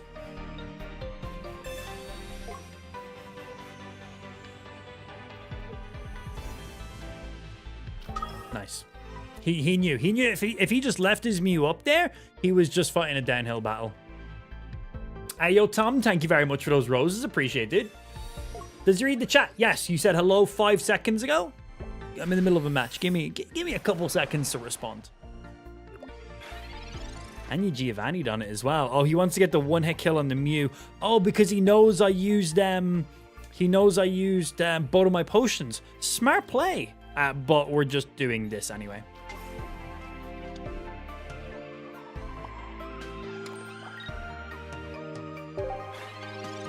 If he Sabrinas, that's super annoying. Because I will have to sacrifice our Mew.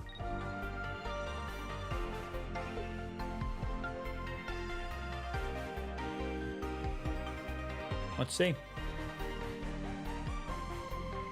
Is their Mew have animated card? That hurt my brain. No. Because there's already an animated Mew card. He can...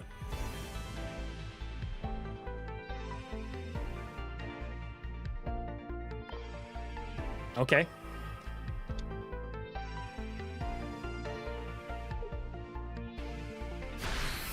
Yeah, you're only dealing 40 damage. Excellent. Come on, Haunter. Don't be budding. Don't be budding. Yes.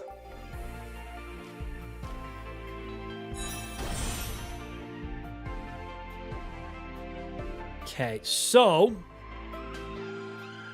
I can literally energy on this Haunter and have Gengar out next round dealing 100 damage, stopping all support, but he's about to have his Mew up that can also do 100. So I need to take out this Articuno and Mew, but with Gengar, that's not going to happen, so I need to stall 1 turn.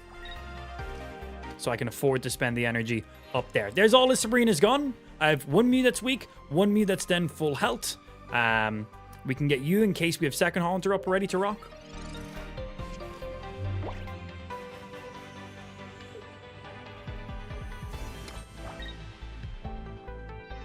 So we can get Gengar out next round. 2 rounds I can get attacks up on him.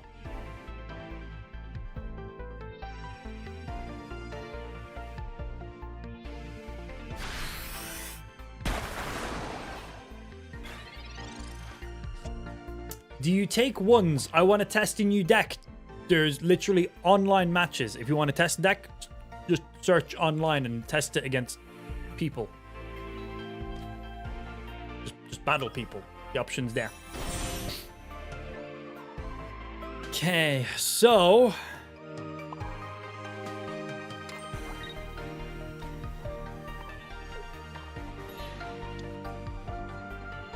shuffle our deck, because we know we put Professor's Research down. Did I put Professor's Research down the bottom? He knocks out the Ghastly. That's 1 knockout point. Gengar comes up. He hits him for 80. I put an energy on him. The Mew, though, really puts me in an awkward spot now with that Gengar. Don't think I played that correctly on the previous turn. Maybe I should have just let one of my Mews get knocked out instead of doing the little double retreat on his Sabrinas.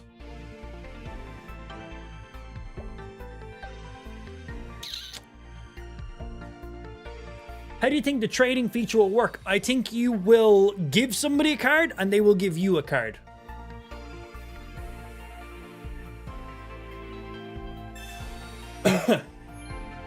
Waste too much energy. Yeah, so obviously each time he Sabrina'd, we stopped him from knocking out the Pokemon he was trying to knock out. But to do so, I did have to spend an energy both of those turns. So it was like, was spending both of those turns energy worth it? Because I could have my Gengar right now dealing 100 damage and be down one of these Mews. I don't think so. I think we should have sacrificed one of the Mews earlier in the game and just allowed that to happen. This draws me nothing. Have I used X speeds? I've used an X speed. Right, what have I got? I got 5 cards.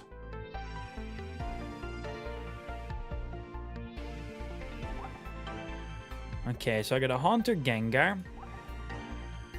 Got my Professors. Got both my tablets. I think there's a budding in there as well then.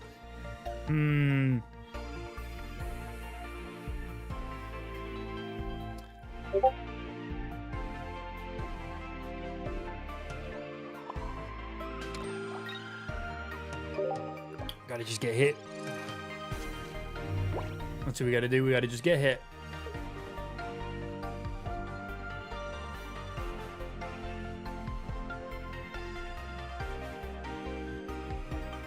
The basic, I can trade my friend's basic for an EX. Trading doesn't exist in the game yet. We'll know more in January. Nobody knows how it works, except for Nintendo.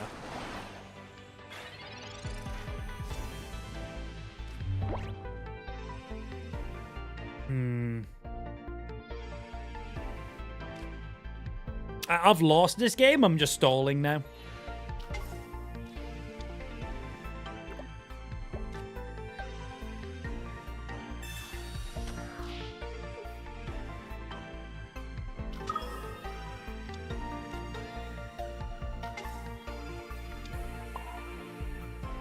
Yeah, I definitely should have allowed one of my Mews to die earlier in the game.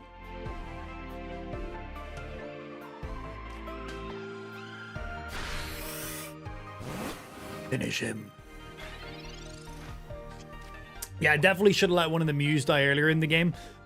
So he Sabrina'd us twice, and both times he Sabrina'd, we retreated the Pokemon that we had to pull out.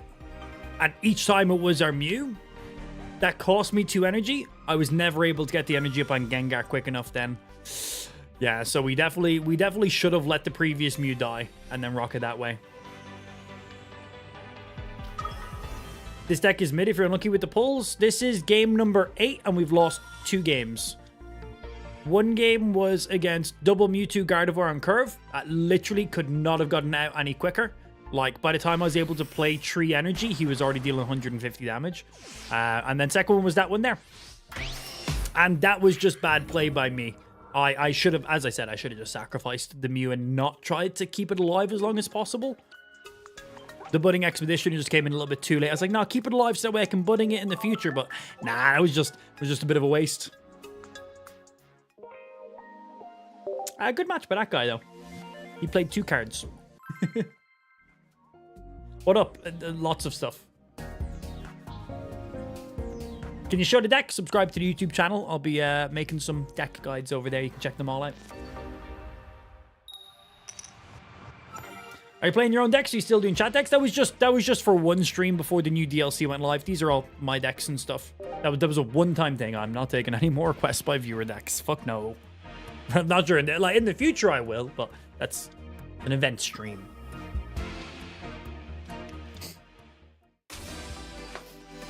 Ooh. Right, what we got? We got some card draw in hand. Just items and only items. Okay. Nice. We needed another basic Pokemon. Like, we really needed another basic Pokemon. And we'll see if we like Haunter or something the next turn. And then we decide where we start putting energy. Because I got an X speed, so I can swap around if I need.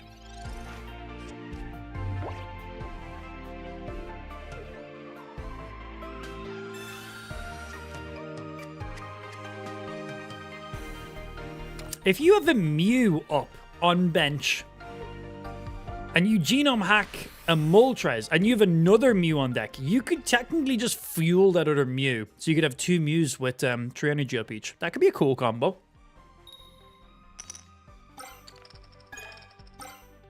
That could be really cool.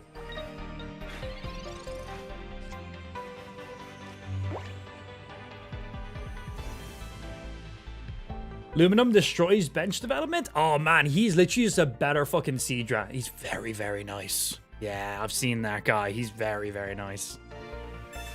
Right, well, we got the Gengar. Oh, okay, well. Potential 50 damage here. Second Mew.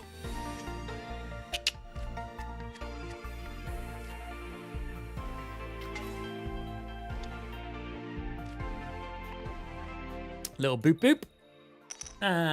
Little wah. It's a nice little animation though.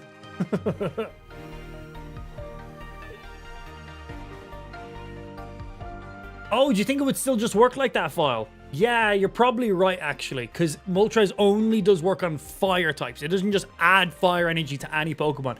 Yeah, so actually using Mew on Moltres' Inferno Dance probably just wouldn't do anything, right? True. Unless the Pokemon was fire type, but in the scenario I was saying, it wouldn't have been. Yeah, good thinking.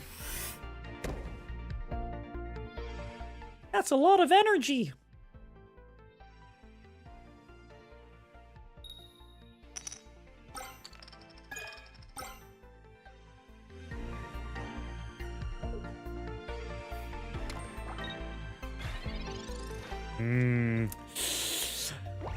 His energy distribution scares me a little bit right now. If he's an Arcanine, that Arcanine comes out, deals 120? And deals 20 back to himself. So that puts Gengar in a really bad spot then. Charizard comes out next turn. He needs an X speed to get Charizard up and active. He needs 1 more energy. He needs an X speed to get either of them out.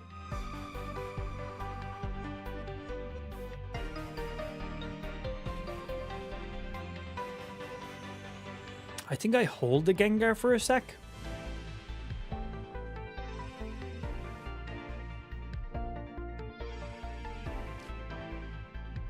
No, we play the Gengar to stop any support cards. Slow down any card draw if he has it.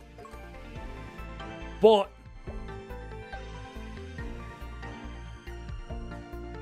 if he has the Charizard and an X speed in hand.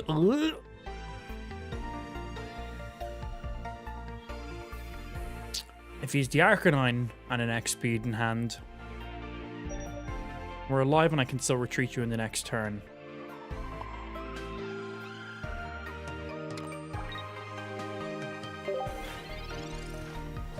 Gengar never beats Charizard, especially when he has this much energy on him. He can get him out in 2 turns, obviously. He can get the Arcanine out right now. But we need to get that 3 energy up on Mew, or at least get 2 energy on Mew so he's ready for the 3rd energy. Inferno Dance again? Are we seeing X speed? Okay, good. Nice. Because we don't have the Charmeleon out right now. Gengar can straight up take a hit. So that's why I was happy. Oh, that's beautiful for me. That's why I was happy to put an energy on Mew to get him beginning to be built up. So we know Gengar can take at least 1 more guaranteed hit. So we're going to throw an energy here now. You have him pull tier on this. This stop your support card draw. So max he can do is energy, retreat back, Arcanine, 120. He takes 20 damage. I hit him for 100, knocked out. He then Charmeleons. He then needs the Charizard. I'm in a great spot. And then depending on if the Charmeleon comes out, then we think about maybe putting energy in the Mew. I got X speed, so I can retreat the Gengar. So we got options.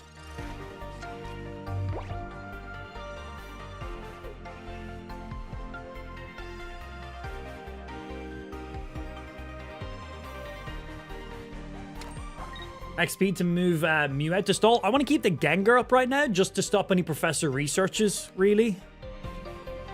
Yeah, any card draw, because he hasn't played any Professor's research, so more than likely he has at least 1 in hand. So that just stops him from trying to get his Charmeleon Arcanine, which he seems to be struggling with, so that's really good for me. He's got the 2 energy on the Moltres now, so he's ready to retreat. But he can't get the Charizard out for a minimal of 2 rounds. Oh, that Sabrina is actually disgusting right now.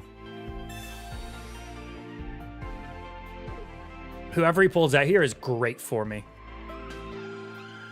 Like, no matter who he pulls out, this is honestly, he's pissed right now. That could not have been a better time, Sabrina. Right, you must have the Charmeleon in hand now, dude. You must have it. Immediate concede. I'm going to be honest. I was expecting it. I was expecting to concede. This is so good for me. Moltres comes back out, right? Even if he has Charmeleon now, that's Charmeleon. I get attack here for 100. And then that's Charizard. He's dead. Or even if he gets Charizard out, even if he does the retreat, whatever, that still gives me 2 turns to put energy on Mew. Charizard comes out, one-shots our Gengar. Mew comes up, fucks him back, man.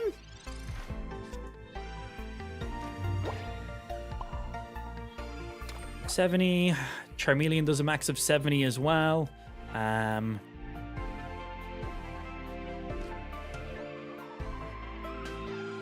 Charmeleon's max 70, isn't it?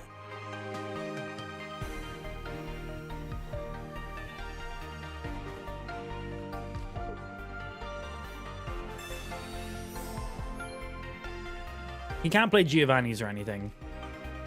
I don't think I even need to use that potion, but there's a lot of new cards in the game, and I don't know all of them right now, so just in case.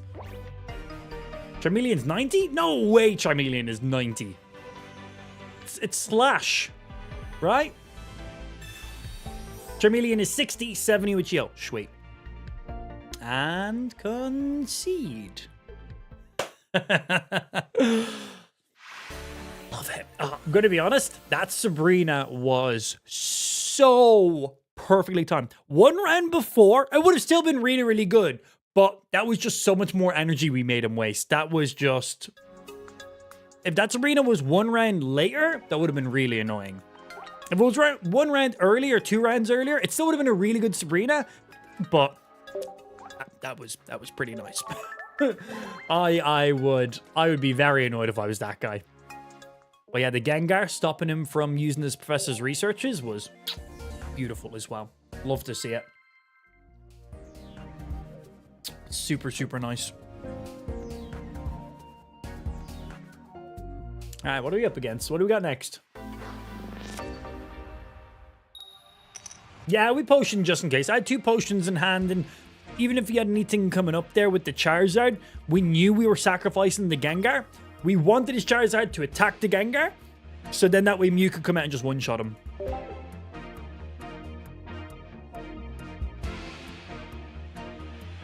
So he pulls out the Charizard, attacks, we just win then. Can you nominate star deck? Nope. I'm not taking any requests today. We're going to see a Venusaur Superior deck. And Superior is nuts. It's so good. Not just with Celebi. Obviously, Celebi is what you're going to see a lot of people running Superior with. But man, just with anything grass is so fucking sick. So good. I enjoy it a little bit. Basic. Nice.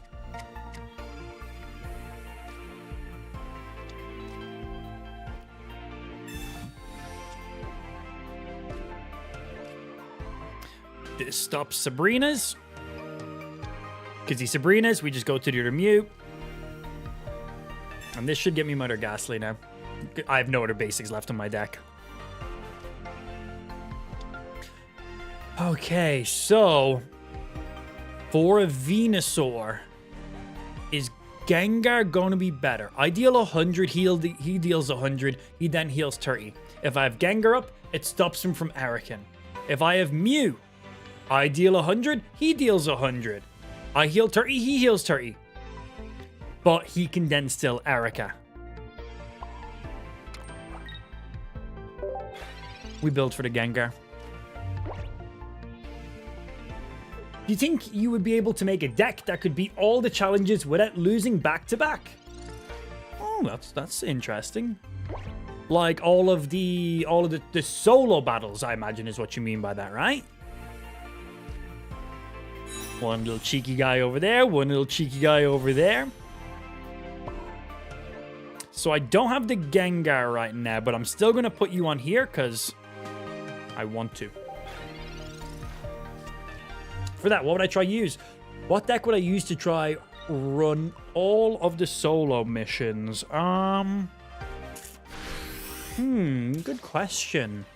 I think it would have to be... probably be like Mewtwo. Mewtwo Gardevoir. Get him out early, guaranteed damage, just wipe stuff before they can get set up. Okay. There is a 1 out of 4 chance. I get Gengar here.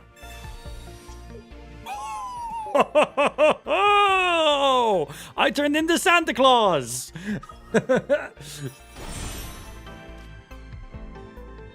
We were holding the XP because we knew if we had the Gengar, we had the XP for the guaranteed retreat. Mew done exactly what he needed to do.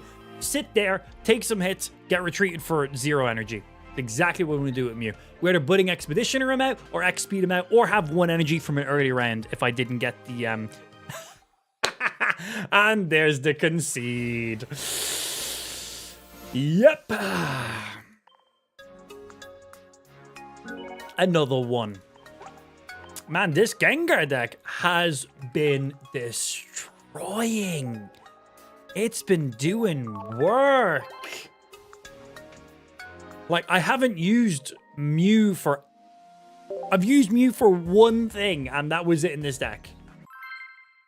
Like, it's all been Gengar. It's pretty good. It's pretty good. Everyone, I gotta go dip out. Go into the girlfriend's family house for Secret Santa stuff. Enjoy, Marcia. Have a nice weekend. See you when I see you, Ben.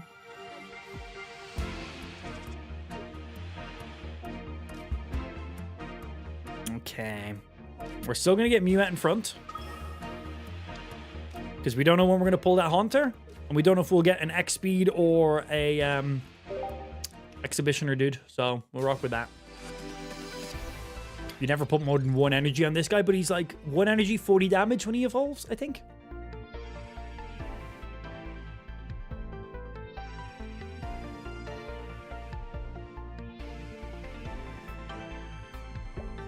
I'm not taking any deck suggestions right now. Right now, I'm just, I think this Gengar deck has some real potential. Our games have been pretty consistent and good so far. So I wanna play a good few games. I wanna get some footage with it as well, because you know, we have a lot of people being like, hey, what's the deck list? What's this deck? How do I play this deck? Whenever we're playing, you know, good decks and getting loads of wins, you know, it's always the regular go-to questions people ask from us. So I wanna play some with it. I wanna really put the deck through its tests. I wanna make a video about it. I wanna start making some Pokemon content on YouTube, because my only content on YouTube for Pokemon is like shorts. I wanna make like some full videos. I have one full Pokemon video on our YouTube. Went live a couple days ago. Awesome. There's the X speed. This Mew to stop any Sabrinas again. And well, we might as well just stack our board because it doesn't hurt. And Haunter?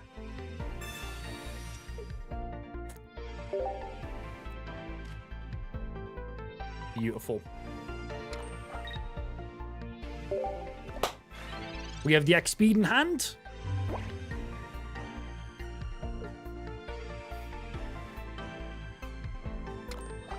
In 2 turns, Gengar comes up, Tree Energy on him. Mew takes some hits here. 60 damage. 70 damage.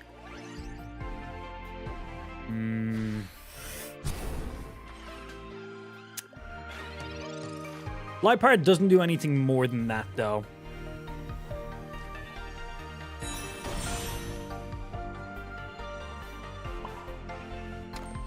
He stands.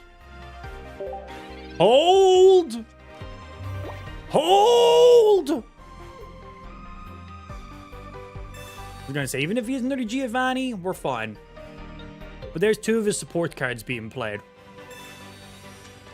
Scripted Mystic Slab. Man, the Mystic Slabs really speed up Gengar. That was one issue we had with Gengar decks. I really tried to make a good Gengar deck before, because it's not really a deck you see a ton of people run. Just people go with, you know, Mewtwo's and stuff, because that's what they're gonna... Wait, how much damage you used to do? Oh, typing advantage. I forgot about that. Not a big deal, because I've already got my Gengar ready. Completely forgot about typing advantage. I mentioned that a second ago and instantaneously forgot. Well, that doesn't give us as much free range to play around with now. It saves me my X speed, I guess. So we actually would prefer to kill either of these 2 guys over his Liepard right now. I imagine his Nidoran comes out. Oh, this is excellent. This completely negates poison for me now. Sweet. That's really, really good. Can we see your deck list? Subscribe to the YouTube channel. I'll be having a video on this deck very soon. Yeah, I want to start making YouTube content around decks we've made, how you play them, and all that kind of stuff. So I want to have a nice full in-depth. I want to just start the videos nice and simple. Hey, here's this deck I was playing on stream that you were looking for. Here's all the cards. Here's some substitute cards you could use, because obviously not everyone has double Gengar EXs, double Mewtwo's, Mews and stuff like that. So, you know, give the full run then, have what you could substitute in to make it somewhat playable, and then take our live stream footage for where I'm live right now, and then show maybe 2 or 3 games of it just being played from start to end, so you can see how it then gets played in completion. So subscribe to the YouTube channel.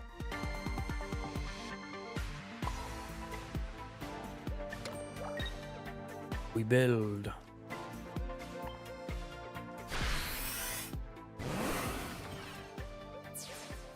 So even if he coughings, he cannot coughing us. Well, wheezing Koga coughing again. Because Gengar completely stops that. So you attack. Yeah, that's fine. Oh, he might be able to negate damage though. If this smoke screen lands.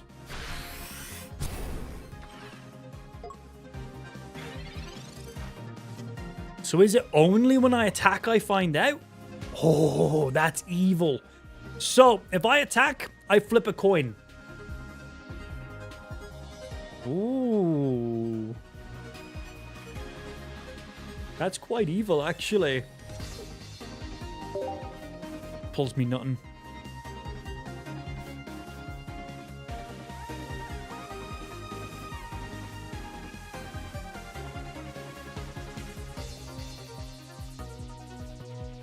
Even if I attack, I don't kill him.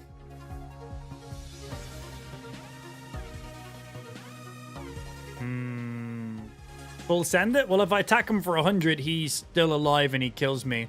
So, doesn't really make sense. Like, we're retreating. I'm just deciding, do I build the energy for the follow-up attack?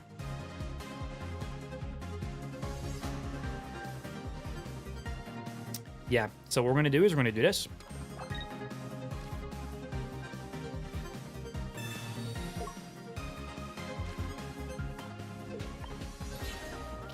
So we're going to Mew. We're going to hit for 20. If he leaves the Weezing in here, we win. If he Kogas right now, we win unless he evolves to the Nidoking. Nidoking. Oh, he might have the Nidoking in hand. Oh, we win. That's game. I played. So this is why we still built the energy on the Gengar and the X-Speed and didn't just start building on the Mew.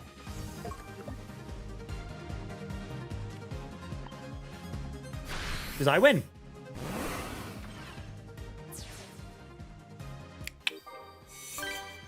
Easy. That was an interesting game. I like that. Remember, you're all amazing. Not everybody. Yeah, not everybody. Some people are just cunts. Close one.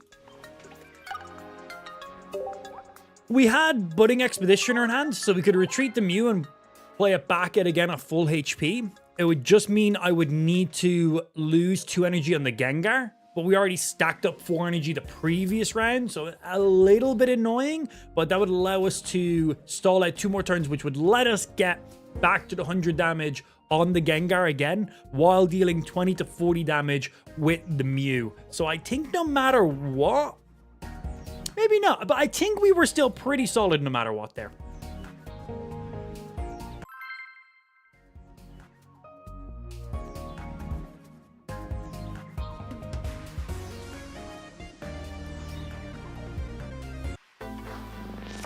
Goodbye, random spam bot.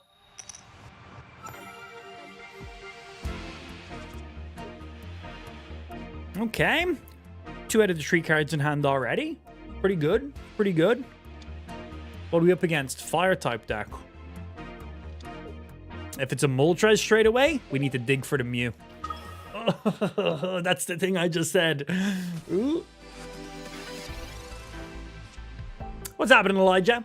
Oh, good card pull, though. Mew!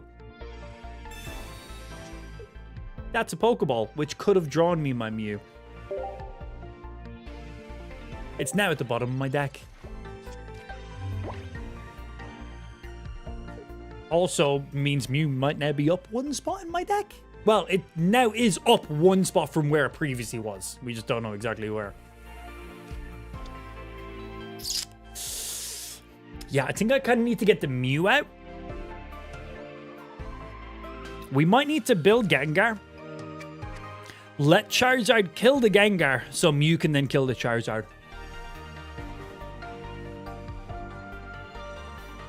Having some hard times with the Mystical Slab. Like in that instance, I put the Oak to the bottom of the deck. Yes, that's exactly what just happened.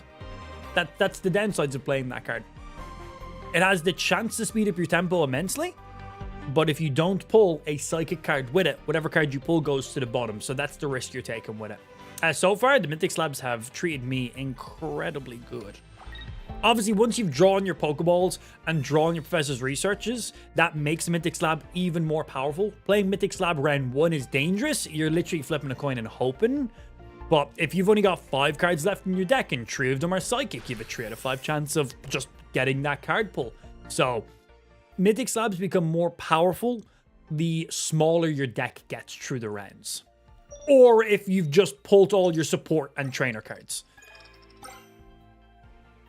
That was just a shot in the dark hoping for it. Like you might. Like you might.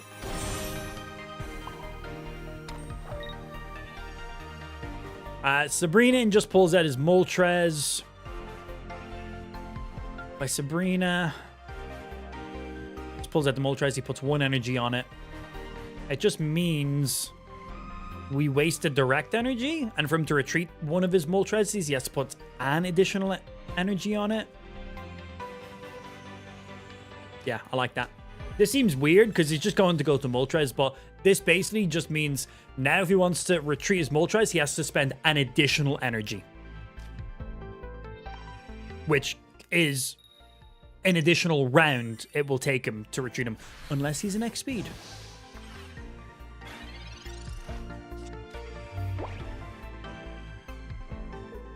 No Charmeleons. No Charmeleons. Oh, that's not looking good. That's not looking good.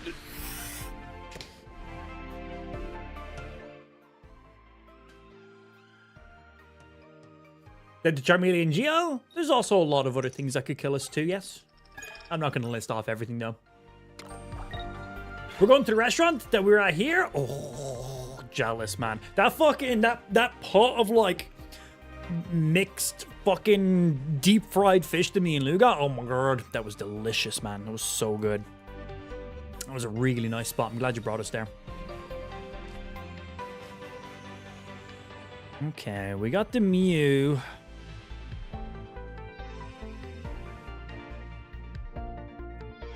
So here's the thing. I don't think I evolved to the Gengar. If I evolve to the Gengar and he pulls out Charizard, he just one-shots my Gengar. That's 2 hits for him straight up, 2 points. Where if I leave my Haunter up here and he pulls out the Charizard, yeah, he one-hit kills the Haunter, but that's only 1 point. Which could potentially give me time to build from my Mew. Now, if I play the Gengar, I also stop all of his support cards, but... And he's only got 2 cards in hand. Fuck it, I got double X speeds. I'm going for it.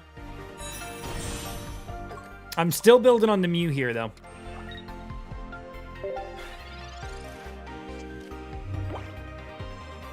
Because if I don't pull any basic cards, sacrificing the Haunter makes no sense then either.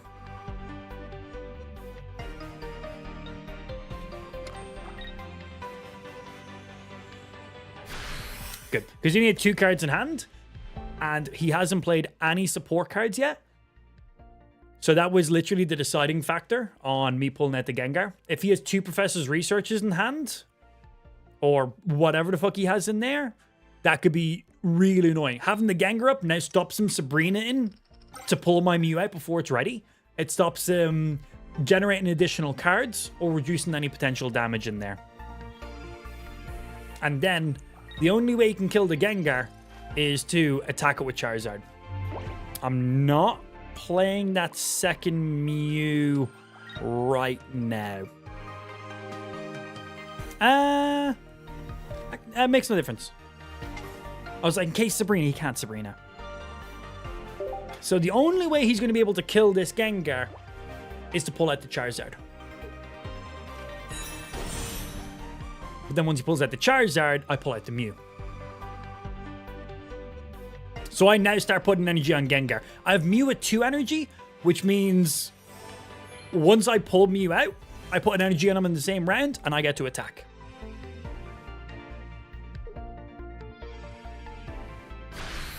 Yeah, I was like, he's not retreating. I was like, there's no way he's retreating right now. Fabio says, no! I think yes.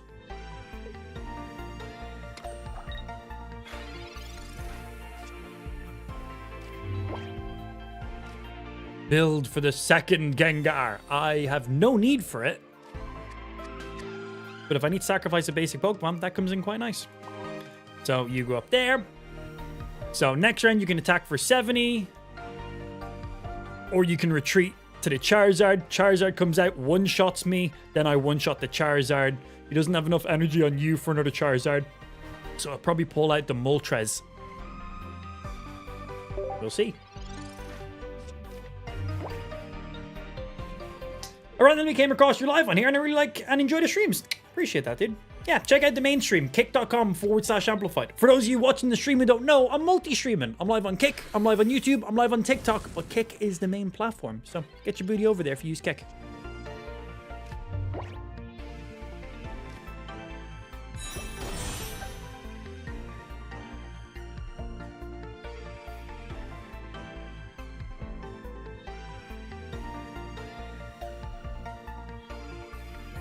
Let's see. I attack for 100. That puts you down to 10.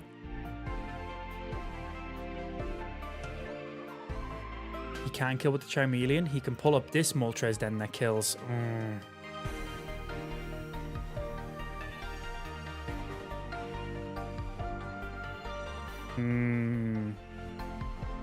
Okay, weird play.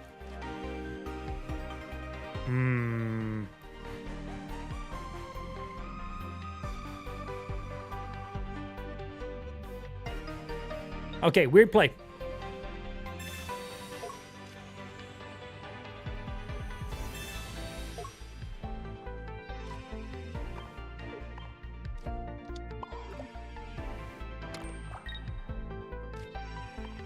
I need this heads. I need this heads. I need this. Fuck! So the play was pull up Haunter, hit for 50, doesn't do much. He hits for 70. I then died. Haunter was always dying, but he's basic, so he's non-EX, so it's only 1 point.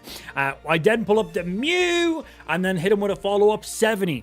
And then I didn't really know what my plan was for the Charizard then. That was kind of the idea.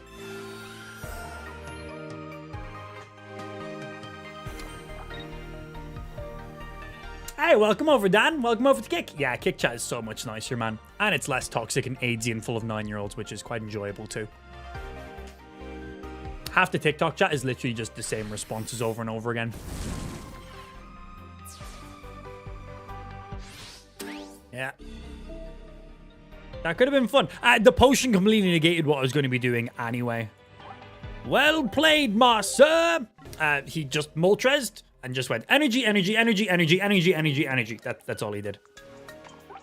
I just went for a risky play because more fun. I had the guarantee play. Just leave him benched until the Charizard comes out. One shot the Charizard. I got bored of waiting. Oh no! Streamer lost one game. Now, well, what you gonna do? What you gonna do? YouTube over Twitch? I'm not live on Twitch.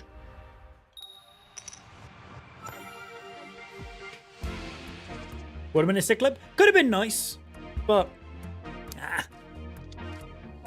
I just wasn't good enough. I just wasn't good enough. I didn't believe in the heart of the cards. Shame.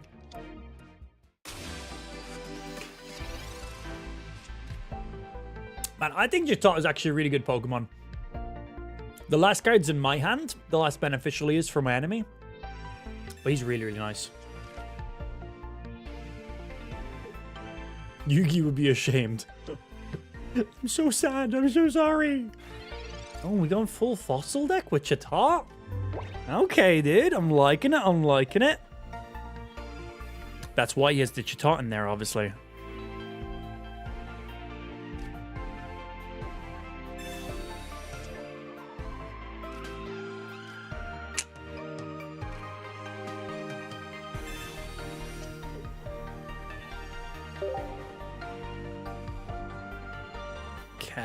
So if he Jitots, he completely removes his hand.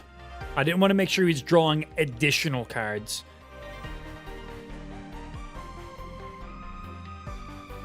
We don't know when we're going to get the Haunter, so...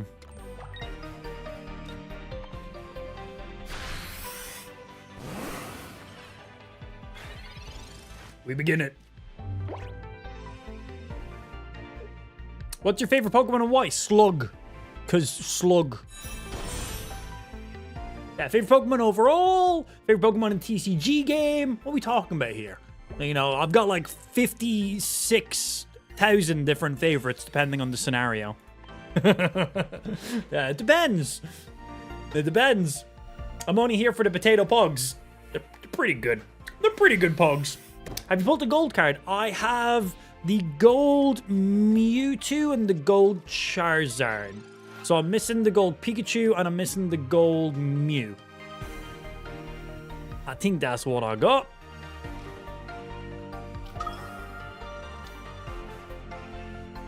Huh. Interesting Sabrina. So Omnis Star, when they attack, it stops the other Pokemon from attacking that turn. So you have to retreat them. So I want to hold this X speed. I could literally X speed, bring you back, blah, blah, blah. But honestly, this round I was putting in energy on Ghastly, so him doing that retreat is whatever. And if we need to pull up a Mew to take a hit, we can Budding Expeditioner to avoid the Omanyte, the Ominous Star. But I really want to use Mew's ability against him. Oh, he wanted the Ghastly up in front for the Gengar. I don't really think Gengar wins this for me, though. He's stopped supports, but not really doing much. It's really you that I'm interested in. I understand the deck he's trying to run here. It's you that's the interesting one. But he needs a water energy for it to be usable.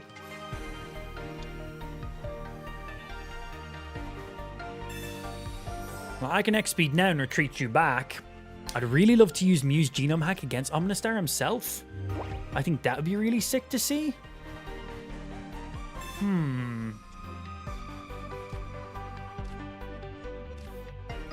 This is just Ghastly. It doesn't pull anything else. Yeah, how are we looking? 7 cards left. 2 Haunters in there. 1 Pokeball. 1 Mythic Slab. Okay.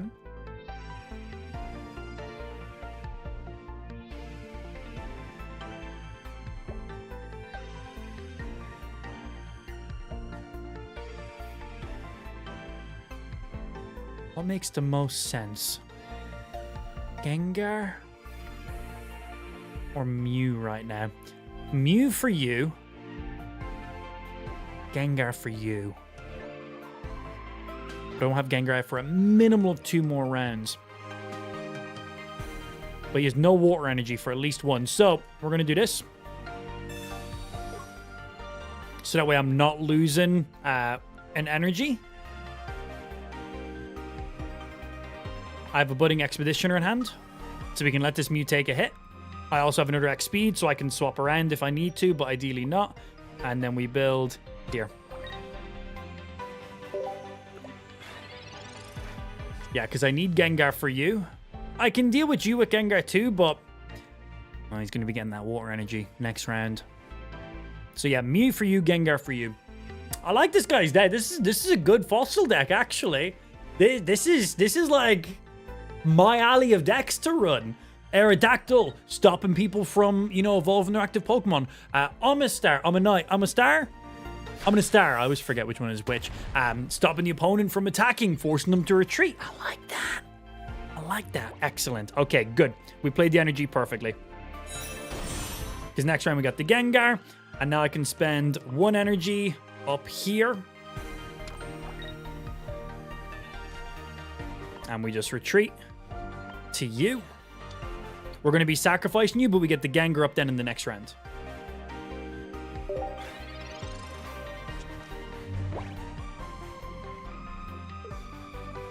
I was never X-speeding that other Mew because I'm going to be buddying him. Because I'll probably be taking pretty painful hit.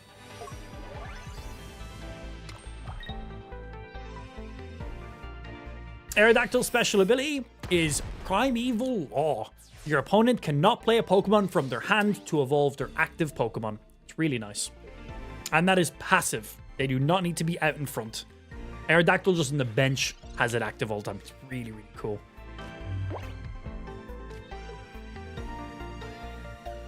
Why I done this in the wrong order?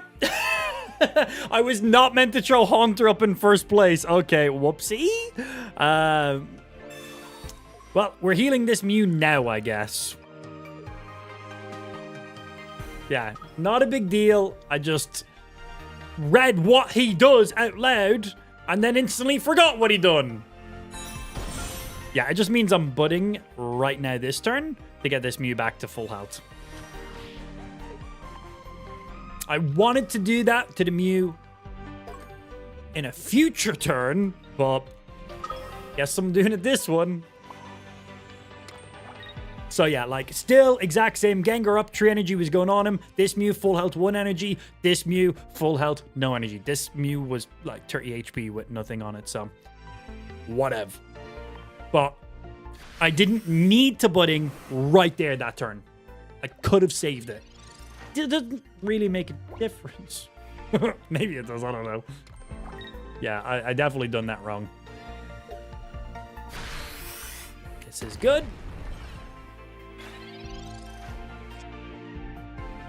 This is actually perfectly playing out for us here. So we Gengar, hit you, knock you out. Omnistar comes up, hits me for 70 or 80 damage. I then cannot attack. I've got 2 points. I retreat you back to the Mew. The Mew has genome hacking ready, does 70 to you, stops you from attacking. You have to retreat to your chat. And then I like win, right?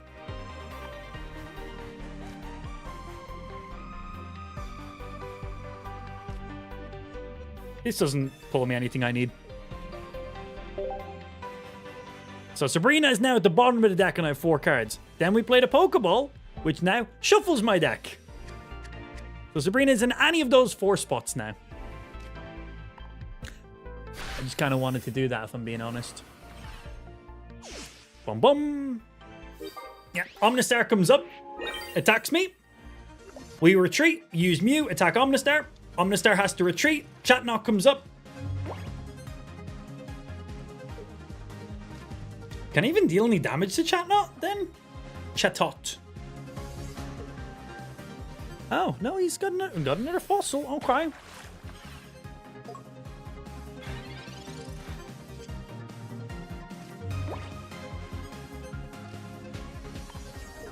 This is going to be interesting, actually.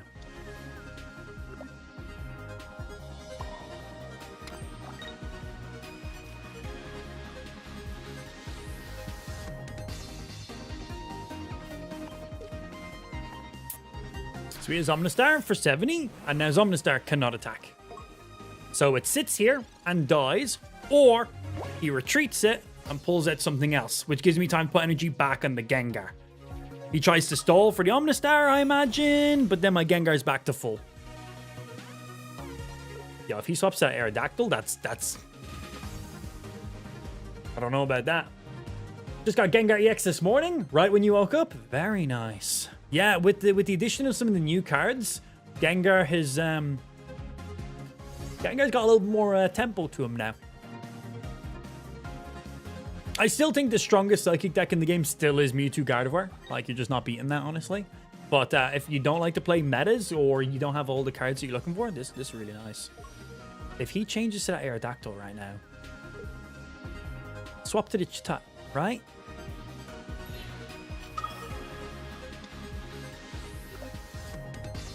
Okay. So if he swapped to the Chita, I literally could only deal a maximum of 20 damage. Weird.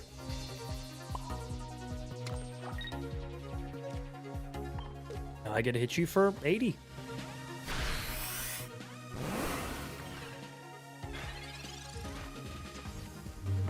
I'm building for the Gengar in case he stalls me with Chita. I can just swap to the Gengar and then one shot.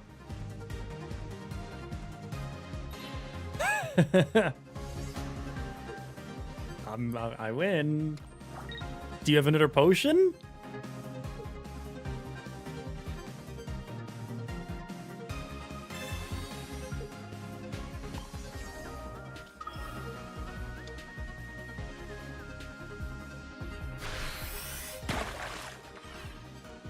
Good stall. Or... Aw.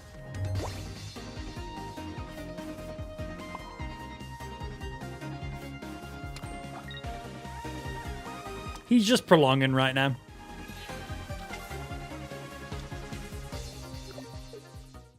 Yeah. he knew. He knew. So if I attack him there, he doesn't die, but now he has 0 energy. He has to retreat to an Aerodactyl that dies next turn to my Gengar, or retreat to his Chatot, which dies next round to my Gengar. So all he done there was stall an additional round. Don't blame him, but he instantly knew. The second I just swapped the back, he was like, fuck. Sorry, dude. Was not letting you get that one. I'm really enjoying this Gengar deck, man. Like, we played a Gengar deck before the expansion went live, and I think Gengar is a great card. Being able to completely negate support cards is super, super cool, but just not consistent enough.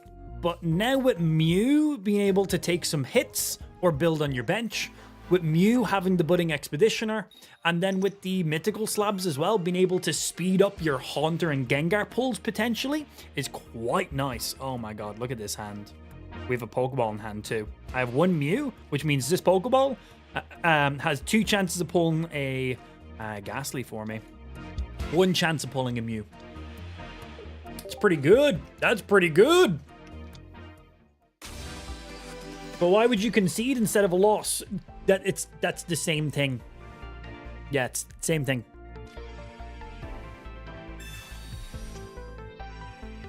Conceding is losing. Okay, you're going to be putting us to sleep. I got no energy here.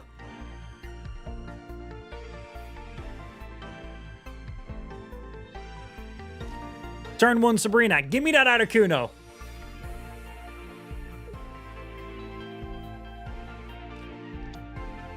So he's either going to energy, retreat the Articuno, pull back out the Jigglypuff, or he's just going to build in the Articuno now, which then slows him down from putting any energy on the Dratini. We can afford to be a little bit aggro right now because I've got my card pull in my hand ready. What's your thoughts on Mythical Island so far? I'm loving it, man. It's stupid, and that's what I like. Celebi's insane. Superior is like, excuse me, what?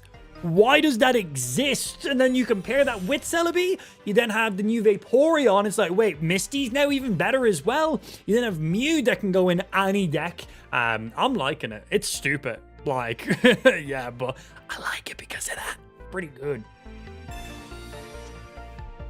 More Ghastlies. Okay, so we just let Mew take some hits while we build up here. He's not going to get hit this round unless he has a Misty. We'll have Gengar on bench. He'll then come out on the next follow-up turn. Ideally, we pull an X-Speed or a Budding. So Mew, ideally Budding. So we can just let Mew take 1 or 2 hits, retreat Mew, bring Mew back out. This would be a good matchup. Gengar against Dragonite. I think this would be interesting. Can't wait to see what's going to be in the January update. Yeah, man, if this is what we receive for this update, it's going to be nuts. It's going to be absolutely nuts. Like, this is a mini expansion. In January, we're getting this multiplied by 3. Like, excuse me, what? Why? Second Haunter. No! It's our Budding! Oh, I should have held. Well, Budding now goes to the bottom of my deck. Budding was ideal for Mew. Shouldn't have played. I didn't need the Haunter. I was getting greedy. I didn't need the Haunter, because even if I pulled the Haunter, I wasn't putting any energy on him. So, I should have waited at least a round to see what I firstly top decked, and then done that.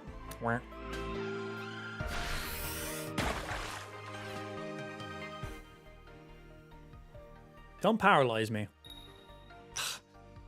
So Budding would have completely countered the paralyze. Okay, well right now we're in kill range, so we got to throw that up there. Right. We got to make him panic with max energy on the Gengar. But yeah, if I didn't play that slab on the previous turn, Mew would be back on my bench, full HP, Gengar would be out in front, the Articuno would be dead, and he'd have no energy on any visitor cards. But I got greedy. I got greedy. I didn't need to play the slab. I just like to do it because it's nice. Like, the only thing that benefited me there was pulling a Haunter, which didn't even help me. Oh, thank you. We're gonna sacrifice this Ghastly. Yeah. He might not attack. Okay, excellent. So he wanted me to pull out my Gengar so he could potentially paralyze it, which wastes me a turn, and then he gets to attack again. If he gets to hit my Gengar multiple turns in a row, that sucks for me. So that means I now don't need to Budding my Mew. I don't need to waste an energy on him by just retreating him, and I get to save an X speed, and my Gengar is now full HP, which is very nice for me. So I don't think he was expecting me to just be like, okay, kill this Gengar. Well, not the Gengar. Yeah, I don't think he was expecting that. That worked out really nice for me.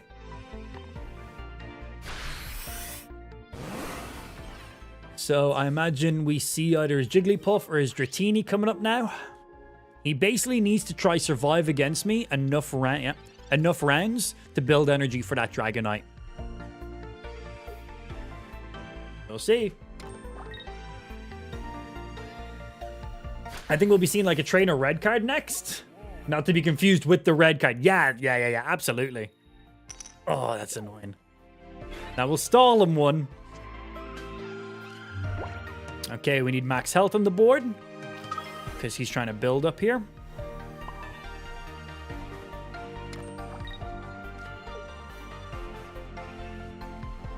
Not yet. Good sleep. That was perfect sleep. If he didn't land that sleep, Jigglypuff was knocked out. He had to pull up his Dratini. Then he'd have to pull up his Dragonite, and then I kill it in 2 turns. He needed that sleep. He might need... If he gets to sleep here again, that's amazing for him. Okay, I'm good.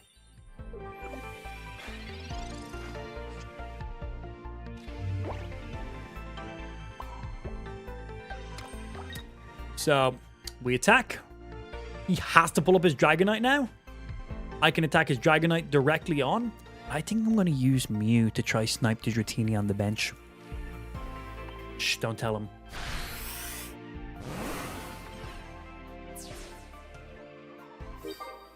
I think it'll just be a funnier play, right? Celebi's too strong? There's loads of cards that one-shot Celebi.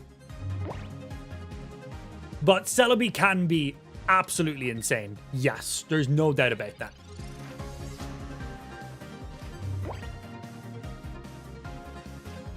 Okay, let's get this Mew out of 2-hit kill range. He now needs to hit this Gengar 4 times, this Mew 3 times, and this Mew 3 times. So I can attack here for 100. He then attacks, and then I can then attack, depending. But I want to be the Dragonite now.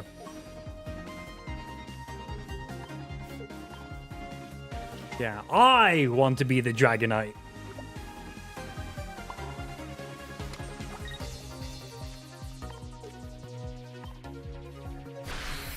I want to snipe his... Oh, you are so lucky! Oh, he is so lucky. He needs to hit either of my Mews 3 times.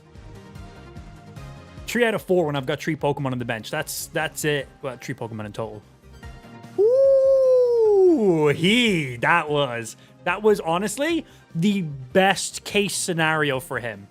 Hitting his Dragonite 3 times and his Dratini once was the perfect scenario. Unless you have 2, that does nothing. But also, I just retreated a Gengar next turn and get the guaranteed kill. But I'm going to Genome Hack anyway because it's funnier. Ham says, look at me. I am the captain now. Well, it's not over. He might hit one of our Mews 3 times.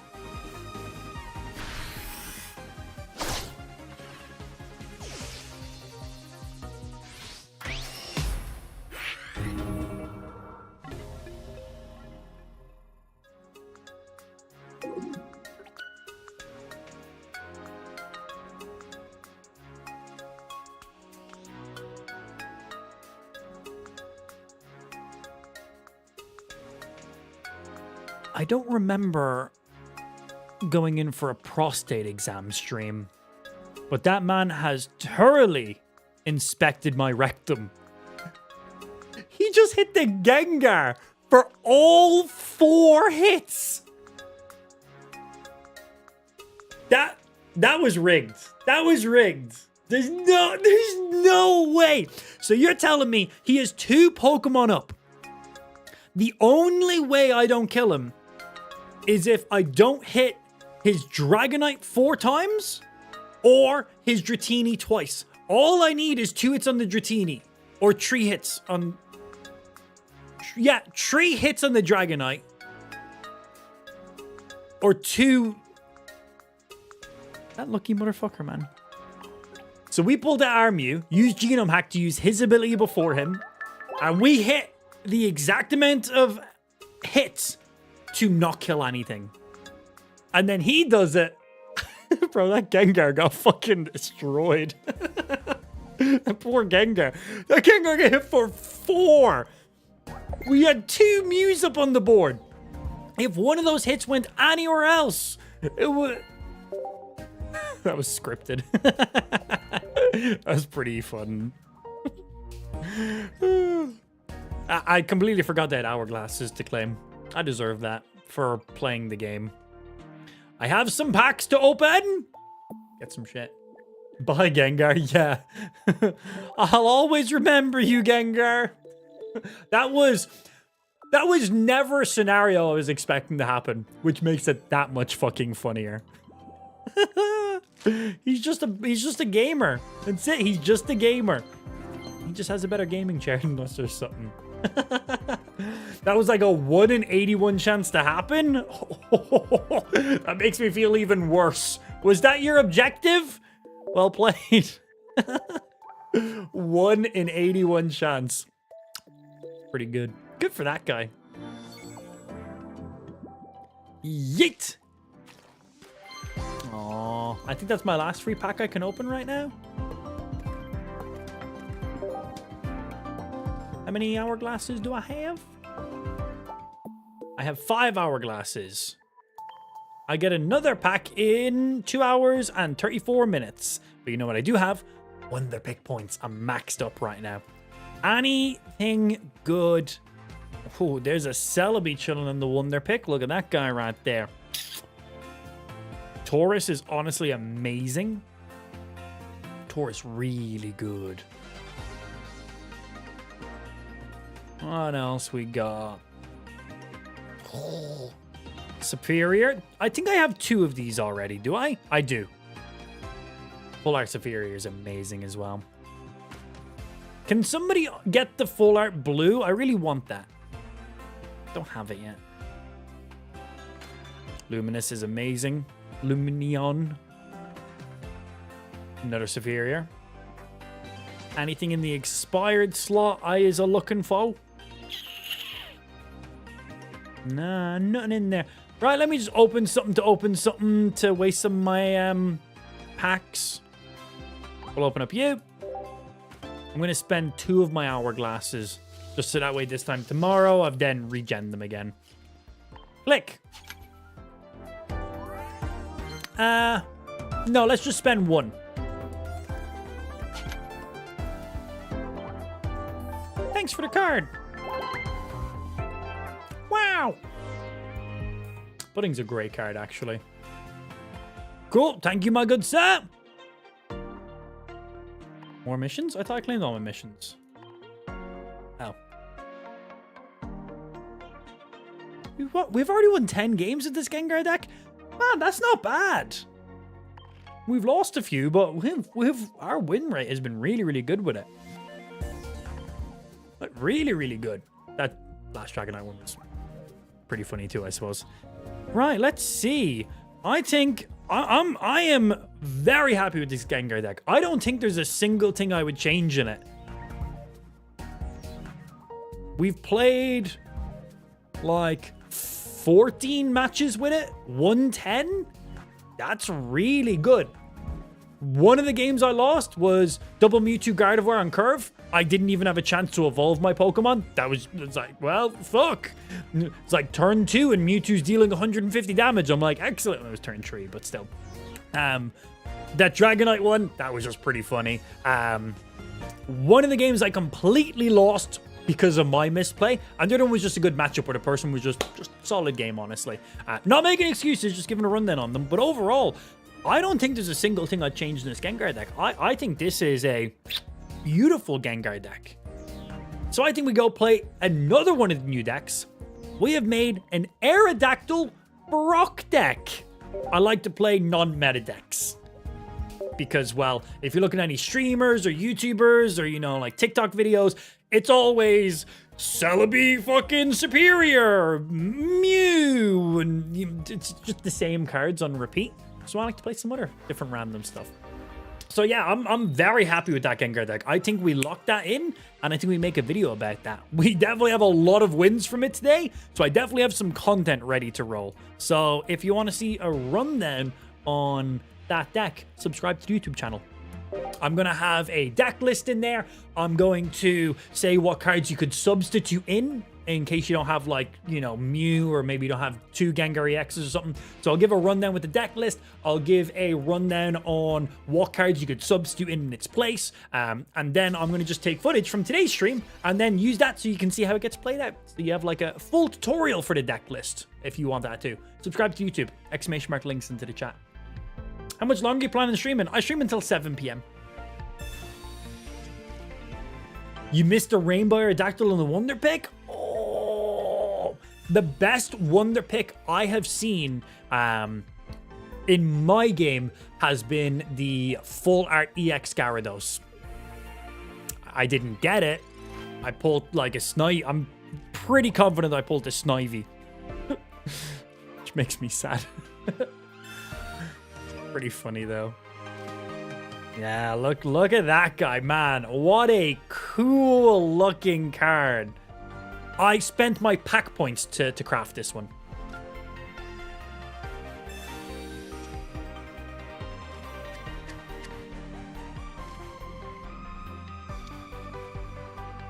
Okay, we want to have 1 point up on you no matter what. We're not going to be getting hit this round. We want the Onix out in front so we can start putting energy on him, start getting a Brock. Marshadow is on the back for when he dies, and then we build for the Aerodactyl. That's ideally the plan set up with this deck.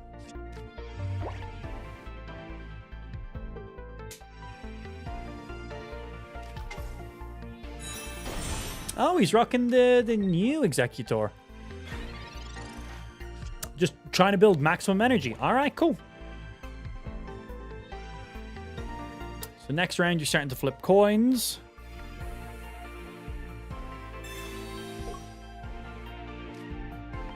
In this deck, we run double X speeds. And do I run double leafs as well, or just single leaf? We have a lot of potential moving cards around. I'm not 100% sure about this deck.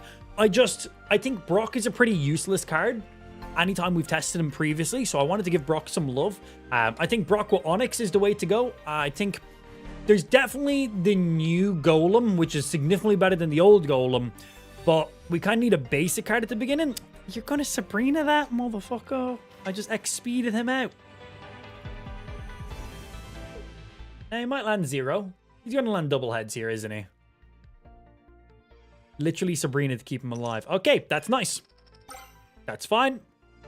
I just now need to use my second X speed because I always want to have 1 energy on Marshadow.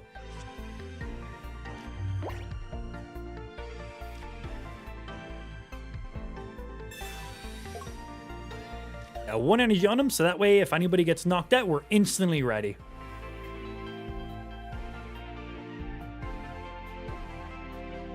That potion there doesn't make any sense.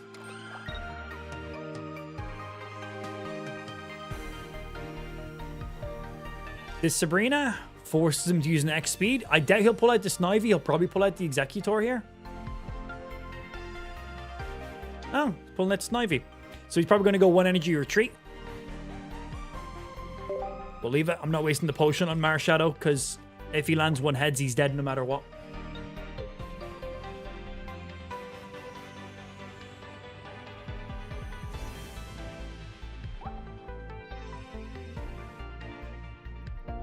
Yeah, I would imagine it's for exactly that, John. Yeah, counter another Celebi mirror matches.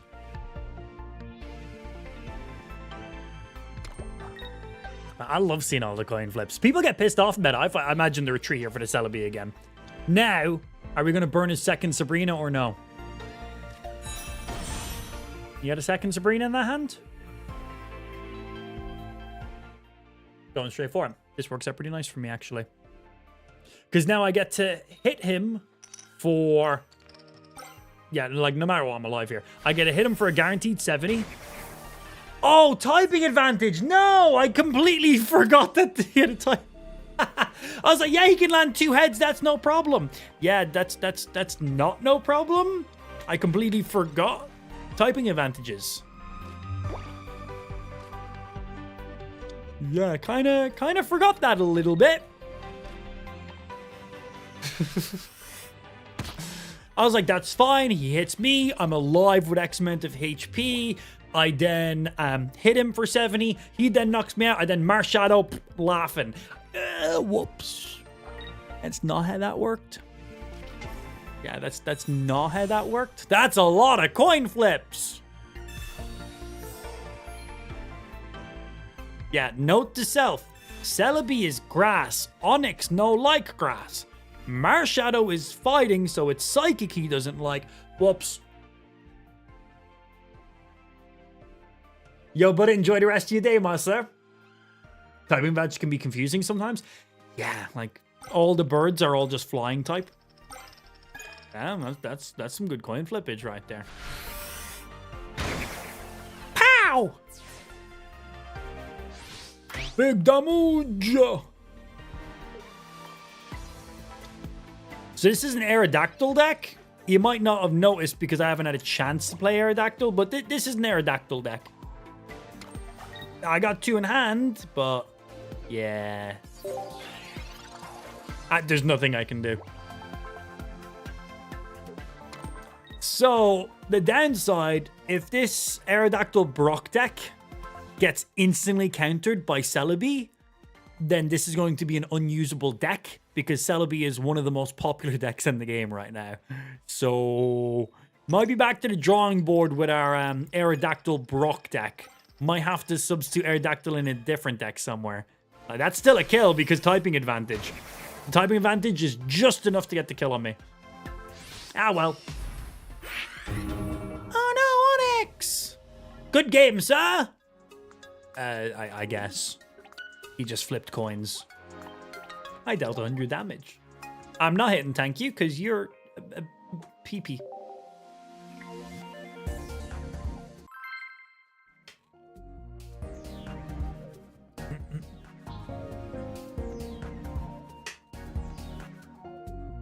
Aerodactyl Golem, there would not have changed that scenario. That would have been the exact same scenario right there. That wouldn't have done anything. Just because you've lost one game doesn't mean just like chalk stuff out. We have a lot of viewers who are always very quick to be like, no, change this, do this, do this. It's like we've played literally 1 round and the first match we matched up against was a counter matchup. Dex trash, change it. It's like, played 1 round. Like, play a couple. People are so quick to like judge these things. Like, I can't decide after a singular round. We need to play it out. We need to see it. We need to see it against other decks. We need to see, you know, if I get better card draw or worse card draw. What scenarios I have my win chances on. Like, we've never played this deck. That was the first game I ever played with this deck. I didn't get a fossil up. I didn't get the Aerodactyl up. And he got his evolution line pretty quick. Old Amber.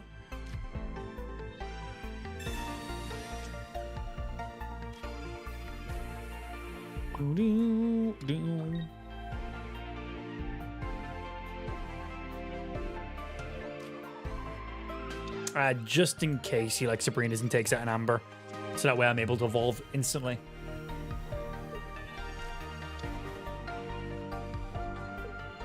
So far, my Mewtwo deck has 10-2 win-loss record against Celebi, just because Celebi constantly flips tails. Really? Wow, bro, nice. Hey, if you keep getting Celebi to roll tails and you rock it. Celebi decks are funny, man. They piss people off a lot, and that's enjoyable. That's enjoyable for me.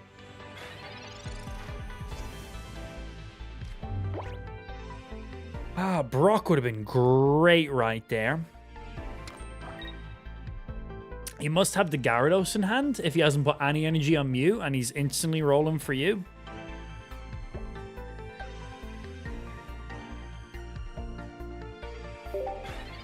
If I Sabrina, the Articuno comes out, they both cost 1 energy to retreat.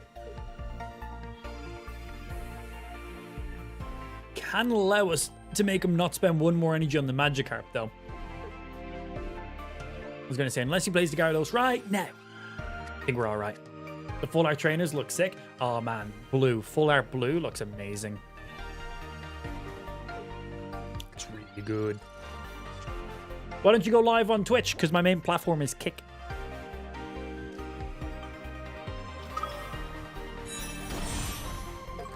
Okay, so if he pulls out the Druddigon, that's actually kind of good for me because he takes 2 energy to retreat. Come on, Druddigon.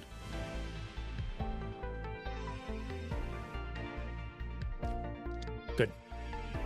That's the one I wanted. Now, when I attack Druddigon, I take 20 damage back, but he's not going to be attacking me with this Druddigon, and it takes him 1 additional energy. So if he has the Gyarados in hand right now, he still needs to put 2 energies in this Druddigon. So I should be fine for 2 more turns, which allows me to get my Aerodactyl up and running too.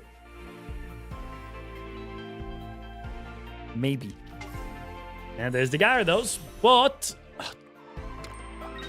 if he has... He could have a leaf. No, he had the thing I just said. that was the one. Oh shit. He did the thing. He did the thing. That's mean. Well, that energy I was gonna say has to be removed from you, but shit.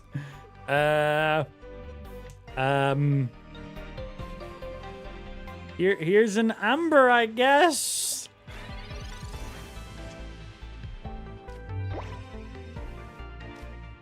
Go, Onyx! What are you going to do now? He's going to put an energy and then attack me. And then he's going to put an energy and then he's going to attack me. There's pretty much nothing I can do here, by the way. I've lost the game. Don't do more energy. That's mean. It's unnecessary.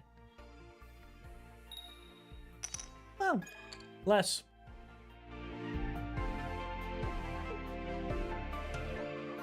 Why would you subject yourself to one platform? There are no contracts?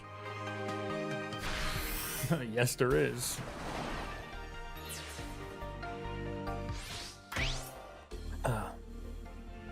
There is so many paid contracts. So many.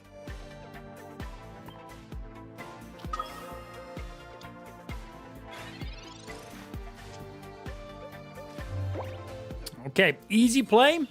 We put the energy on here, and then we click over here, and we bow to his very nice Gyarados. That Leaf, man, I was like, once he doesn't play Leaf, instantly played Leaf.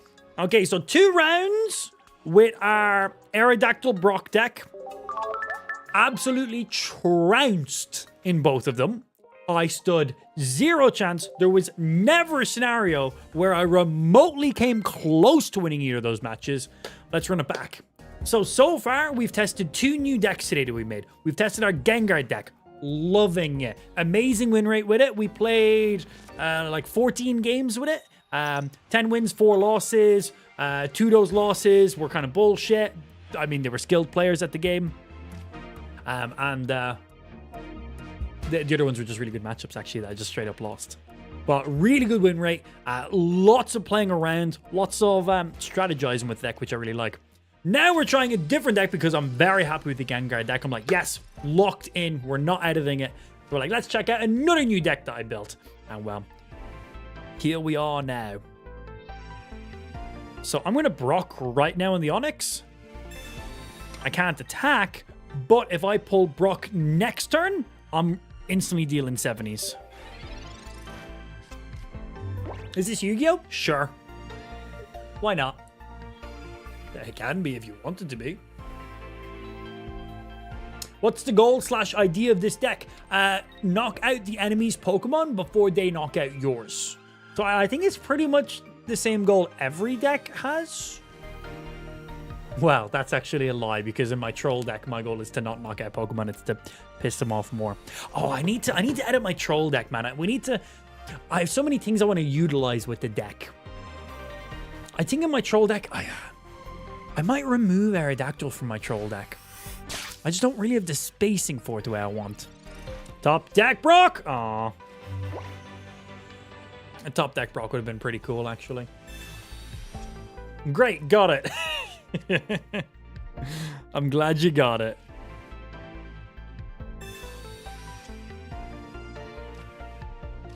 Here's an Aerodactyl. We got a leaf for you.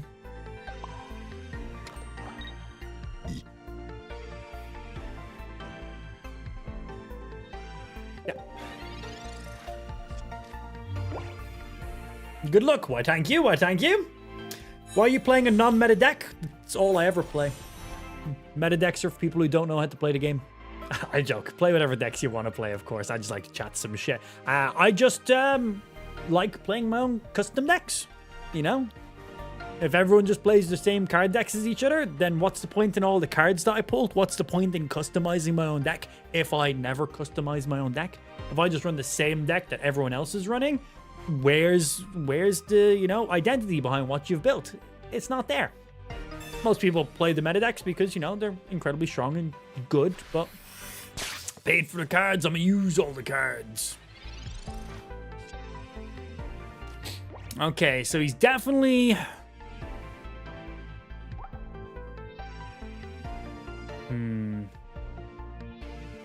So he knows he's getting knocked out here.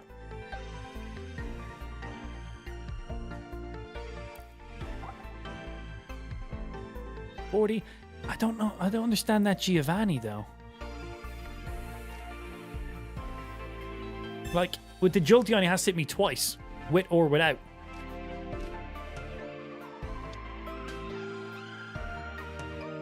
Like, he always had to hit me twice, with or without. I really wanted to Brock that round so I could put the energy on Marshadow. So that way I was ready with a fucking counter attack. But, is what it is.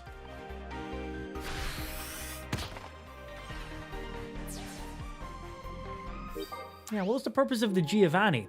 Because he needs to nail me with 2-pin missiles, with or without the Giovanni.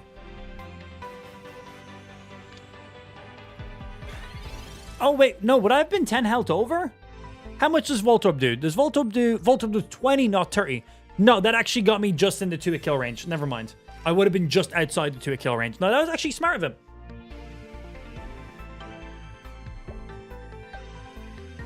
Him using it then or now didn't make a difference, but it meant if he needed to like double Giovanni, he could. So actually, no, I get it now. 1. That's the exact number he needed to kill me. That is quite annoying for me, actually.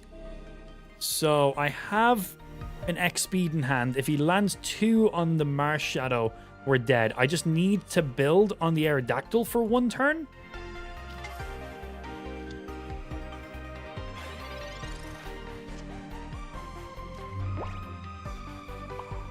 We're retreating him next round.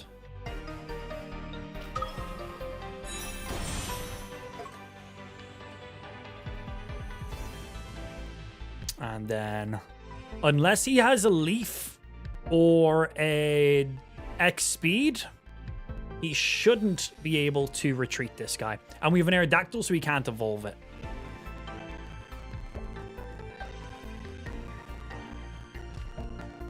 I think.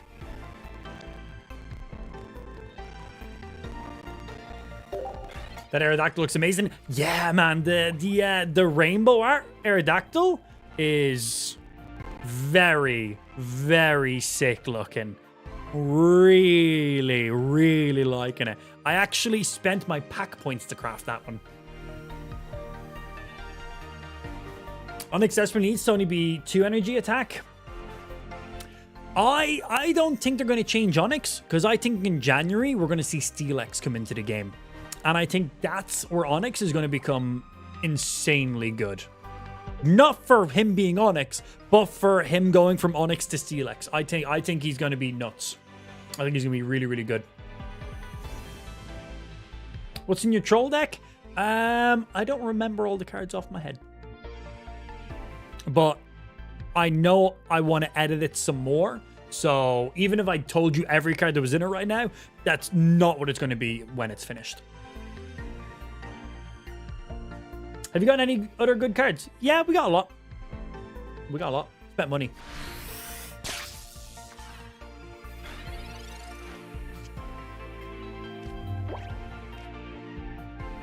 Get you there. We XP'd you.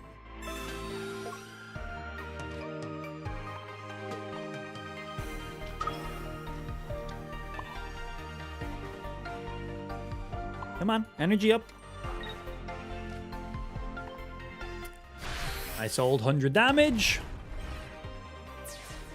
Jolteon comes up. I got another hundo damage ready for him.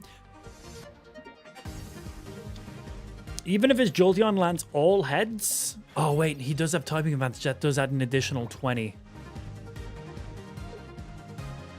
He can deal 100... He can... Can he deal 140 damage or 180 damage to us?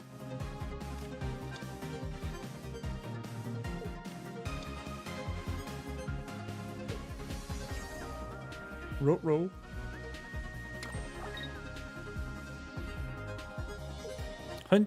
180 with typing advantage, right? Because it's 160 and then plus 20. Sweet.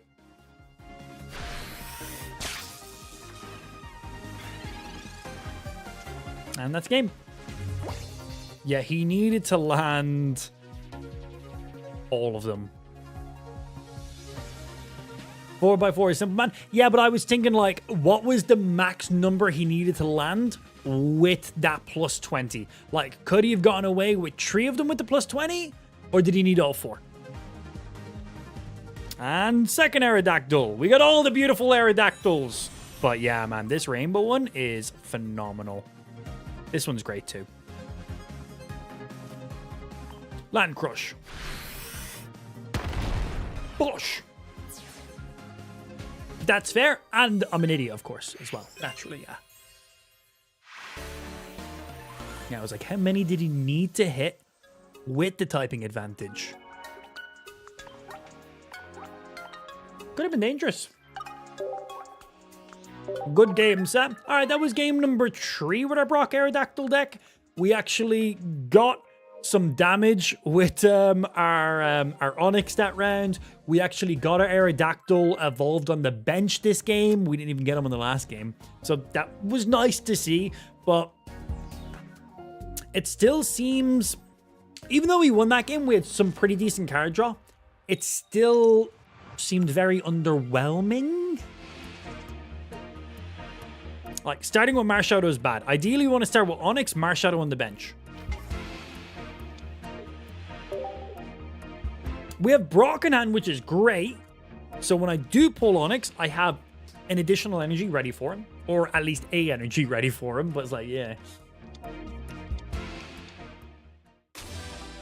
Ooh, rocking the old Ponyta.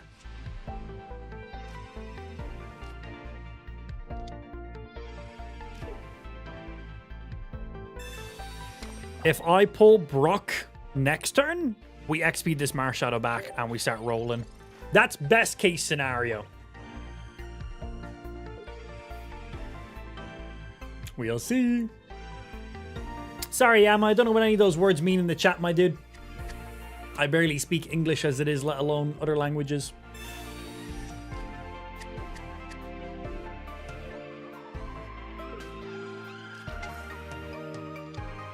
And OG Eevee as well. Don't get me wrong, that Eevee card does look amazing, but man, the new Eevee is so good. It's literally a better Lickitung. Okay, I was really hoping for a Brock right there.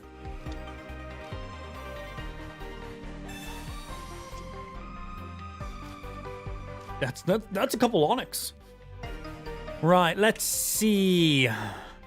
If you have 9 Rapidash, we're taking anywhere between 40 to 70.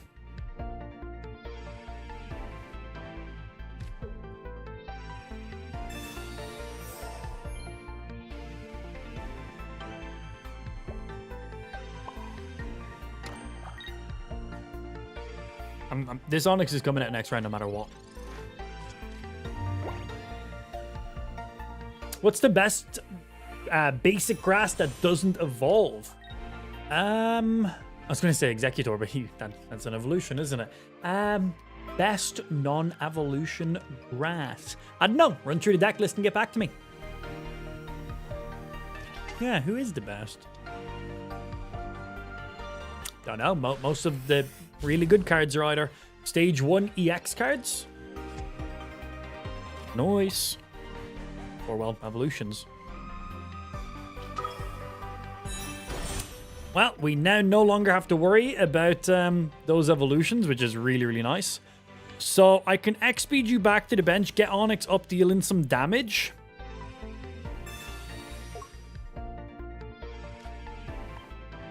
$110 HP. So I'll be able to fuck up his Moltres if he pulls that up. Obviously, he's already got his evolution here. No evolution here. He needs to get the evolution here as well.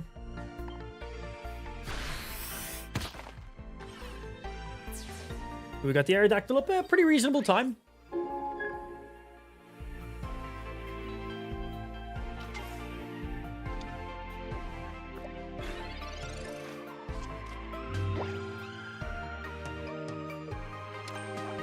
Oh, yeah, the new Grass Lapras Pokemon. Yes. I'd say he's probably the best Stage 1 non-evolution Grass-type Pokemon right now. Yep.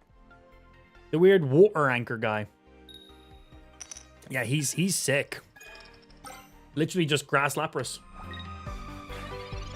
Dildo Onyx is so overpowered. It's the exact same. I mean, he's the best. He's so good. I agree. Okay, so right now, we got one on Marshadow.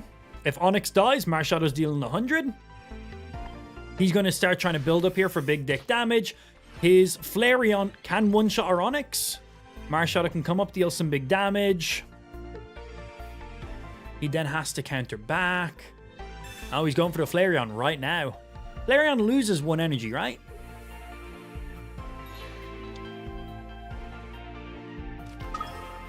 Oh, pretty. What's happening, Carino? Afternoon, baby.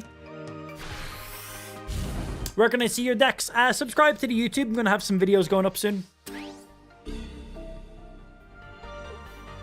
Okay, Marshadow's dealing a hundo to you here. We will be sacrificing Marshadow, but it means no more energy is going anywhere else. There's no way I'm not getting that counter attack in there. That gets you fucked. You then come back. But then I don't have any damage on Aerodactyl for a round then after that. I have to Sabrina, because if not, I just lose on tempo. He has to pull out the Arcanine. Be stupid. Pull out the Moltres. Be stupid. Because he's already used an X speed. So he'll need to do an energy and an X speed to get Arcanine back out. Which means he cannot take us out with Flareon in the next turn. There's no way. Unless he has a Leaf card. He's going to have a Leaf card. So ideally we hit you here. And then we just see an energy go on you. Which puts us in a great position. Puts us in a great position.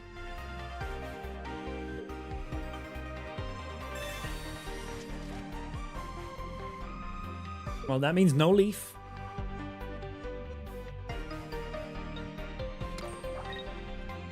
If we see an X speed, that's fine.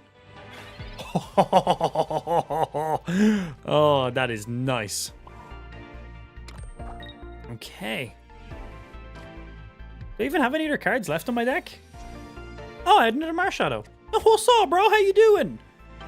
In that case, I would have put that energy from Aerodactyl over here, but it doesn't really make much of a difference here. So we just straight up attack for 40. He now has to retreat this Arcanine. But yeah, I should have actually put the additional energy on Marshadow, I think. At least Flareon's coming out here, right? He needs 7x speed to attack with Flareon this turn.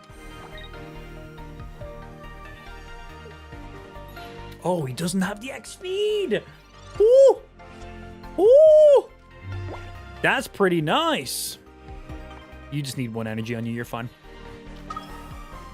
I'm not leafing on the Marshadow. We don't need it. Okay, we hit here for 80. You can deal 110. Max he can do is a Flareon for 120. swaps to any of his other Pokemon, he dies. He attacks with Flareon, he dies. He swaps to any of his other Pokemon, he dies.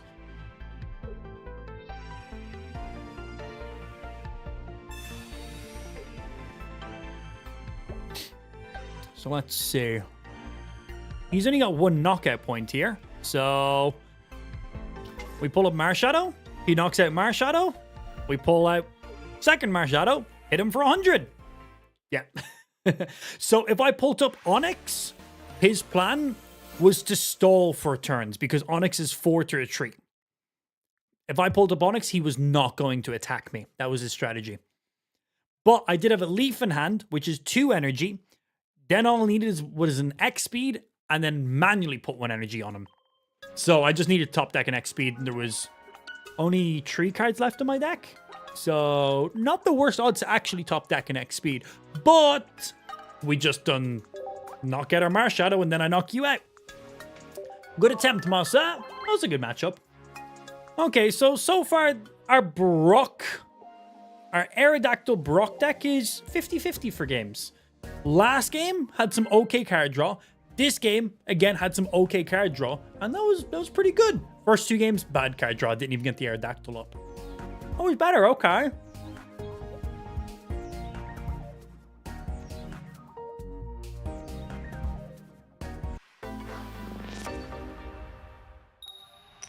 Yay, I land heads when I never want to land heads. Oh, yes. I'm not playing second Onix right now, just in case he Sabrinas.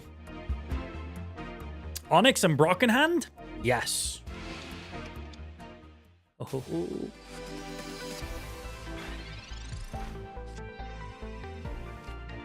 And Amber in hand as well.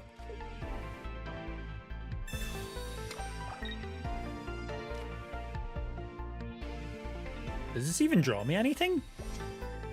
Oh yeah, I have Marshadow in my deck.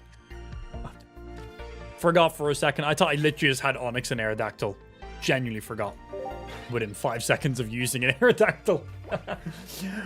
We got Kyle saying, thanks for explaining in depth the possible outcomes. It helps me improve a lot. Yeah, it's just good so that way people know these kind of things, right? Because Pokemon's kind of like Pokemon style chess. You make one move, there's 20 moves your opponent can do. So you then need to think, okay, out of all the moves they could do, what one benefits me the most? So while I'm thinking about what I'm going to do next, I'm also thinking about what my enemies could be doing then next out of that. What can they do that will checkmate me? What will I do that will then checkmate their checkmate? I don't know what chess is, so I don't know if that made sense or not, but yeah. So we rock it like that. And then we just commentate it so that way everyone understands why I'm doing a certain play, why I think it makes sense, or why that was an incredibly bad play and I shouldn't have done that. I also just like to chat shit, don't I? Okay, Aerodactyl on the bench. Aerodactyl EX stops any active Pokemon from the enemy evolving. So he cannot evolve Murlow while it's out in front. If he wants to evolve it, he has to retreat it back to the bench. So that's pretty good for me. Let's see what he does. Who the fuck is Amy, Dylan? Who the fuck is Amy? And yeah, he knew he lost. Okay. So all that because we had Onix and Brock together. Round 1. That was it. Instant conceded. He was like, nope. Okay. Aerodactyl Brock is a good deck.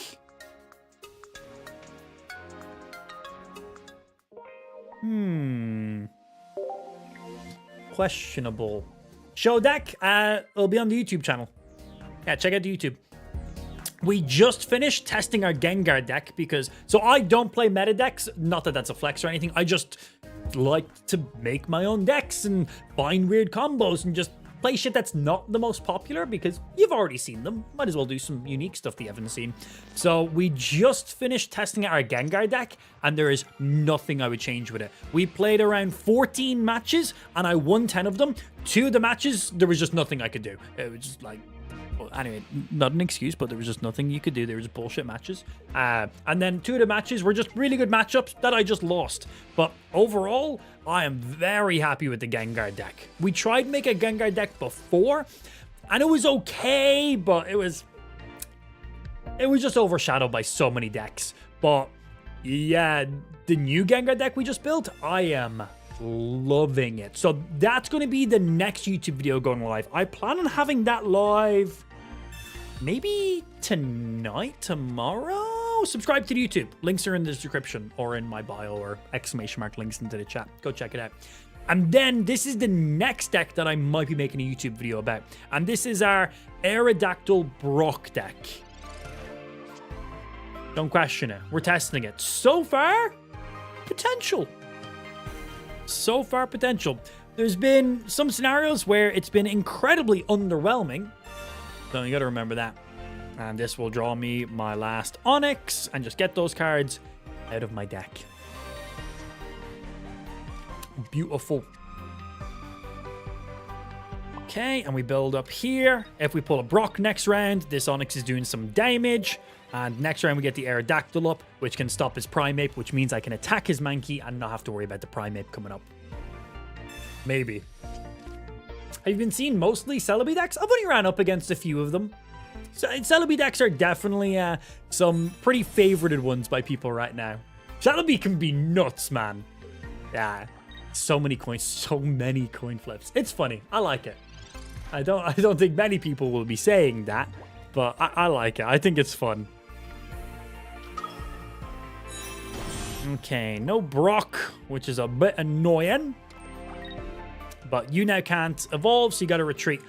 He can retreat to his Aerodactyl, deal 80 here, then I deal 70 back to the Aerodactyl. I can't put energy on the Marshadow until a turn after, which is a bit annoying, so I might actually leaf the Onyx back out. I'll see.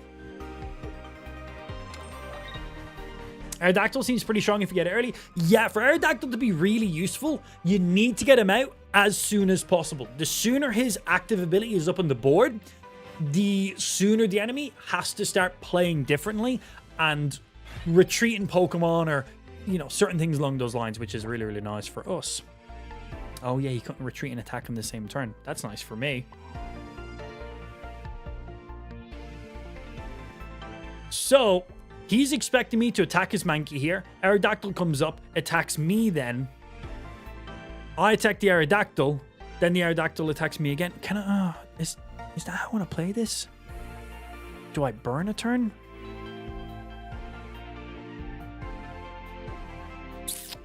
So I knock you out. Aerodactyl comes up, hits me 80. I have 1 on Marshadow on that follow-up. I then attack. Yeah, no, I think I just straight attack into this. I was actually not going to attack with Onyx and just try build energy, but I think I just do anyway.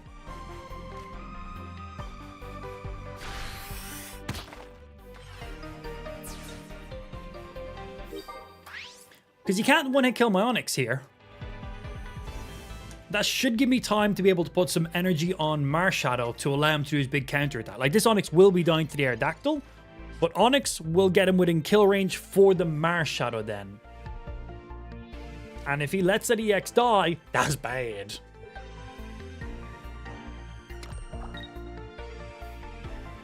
Let's see. He might attack, then I attack, and then he might just retreat. But, yeah. Okay.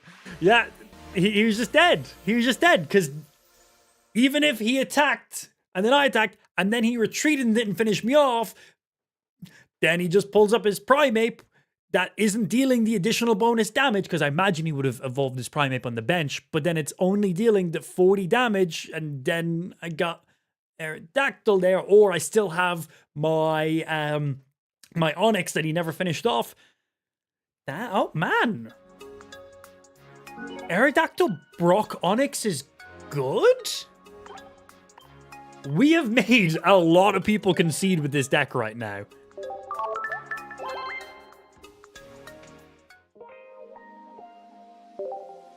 If we get Brock... We didn't even get Brock that game. Did we? I don't think we did. But if we get Brock early, like in our opening hand, it gives us so much pressure. But even if we don't, that still works out all right. Nailed it. Always first. Always. We have the old Amber in hand. We got the Aerodactyl. No Brock, but no other trainer cards. So if we pull a Brock, we just play it instantly. Oh, hello, Mr. Fighting Deck. How you doing?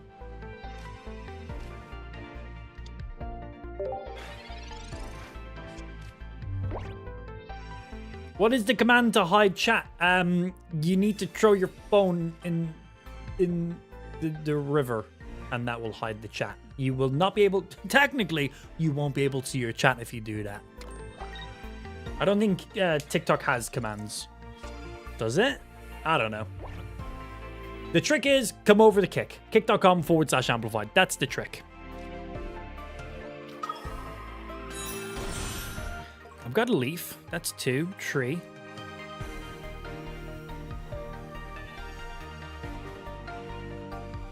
If I literally pull a Brock... Oh, I can't leaf and Brock. No, I have to put 1 energy up here at least. We can do a very quick switcheroo to the Aerodactyl and just try to get some instant pressure off. For TikTok, you need to hold the screen, and then it gives you an option to clear the display.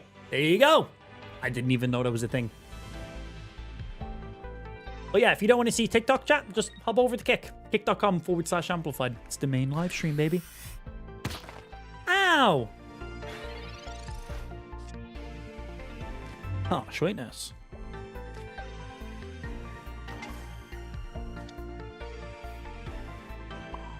We go here, because if we get Brock next round, I can just deal a straight up 70. But if not next round, we leaf X speed, Aerodactyl comes up, 1 more energy on him.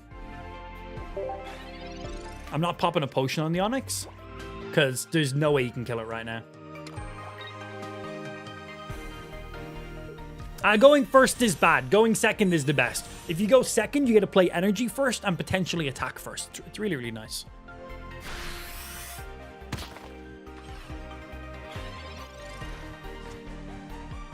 That Aerodactyl card. All right, so we leaf, which is X speed times 2, and then we single X speed.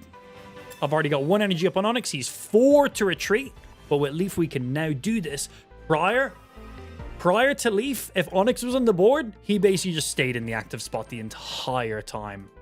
We now one-shot your Marshadow, who you've put the majority of your energy on. We now have no counter attacks coming from you. Max damage 40-50 on the follow-up attack.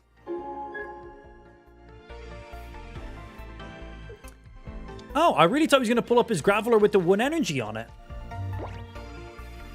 So I guess he's planning on building on this Graveler here, letting me hit this Graveler here. Oh, but you need to be able to retreat this. You got Brock in there as well. That's fine. We will play the 1 energy boy, because I can just 1 energy and swap him back around, or I have 1 more X speed in this deck.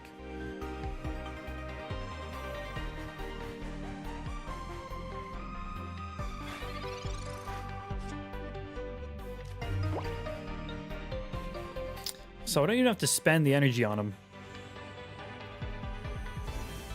But just in case, I do want to have at least 1 energy primed on Marshadow, in case he does mess me up.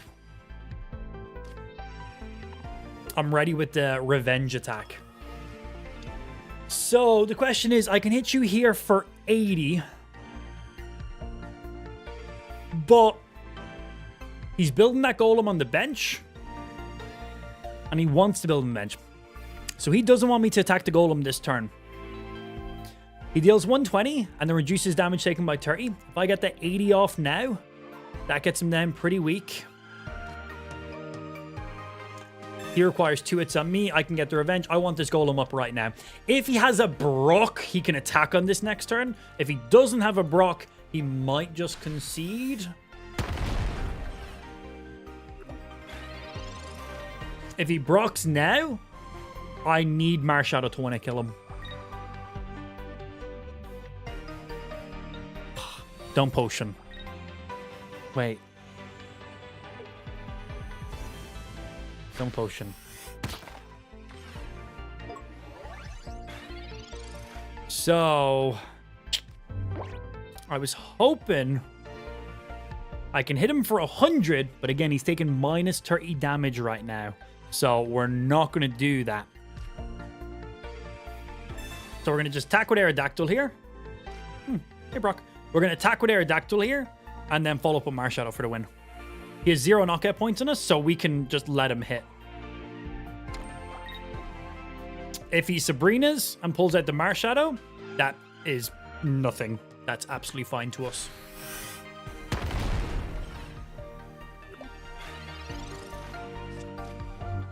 So even if he double potions, 30, 40, 50, 60, 70, 80, 90, 100, even if he double potions and attacks, we still one-shot him with Marshadow. Unless I can't count, which there's a chance. There's a chance. Celebi goes burr. Yes. Yes, it does. Have you tried the Moltres Arcanine Mew deck? I have not. I don't really play... I kind of just usually customize my own decks. With suggestions from chat a lot of the times. And we win. That's just game. The Giovanni on the last round would have led me to kill him with Marshadow. Pow! Oh wait, I only have 1 knockout point. Wait, I only have 1 point. Well, wait, what? That's not game. That's not game. Okay. So, I may have gotten a little bit ahead of myself here. I didn't even spend my last energy. Or play my Brock that I had. I may have just thrown this game. Oh, shit. I didn't realize what I was doing.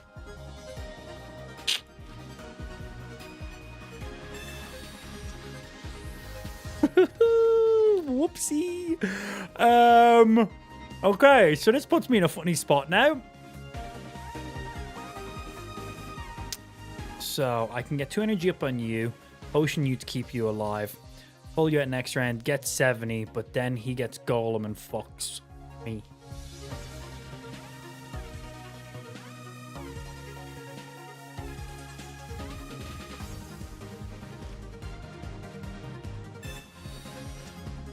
Every time I join, you lose? Stop fucking joining the stream then! What's your problem? I knew it wasn't my fault, stream. It's Clayton's. He just confirmed.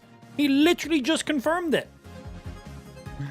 I was on a win spree with this deck, by the way. Do want to just share that out in there. I also thought I just won the game. I didn't realize it's only on 1 knockout point. Yeah, that, whoopsie doodles.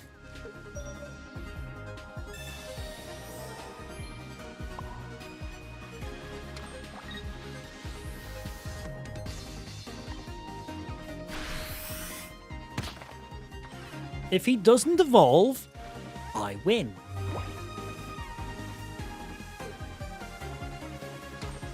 Like, for real this time, I win. Shit, wait.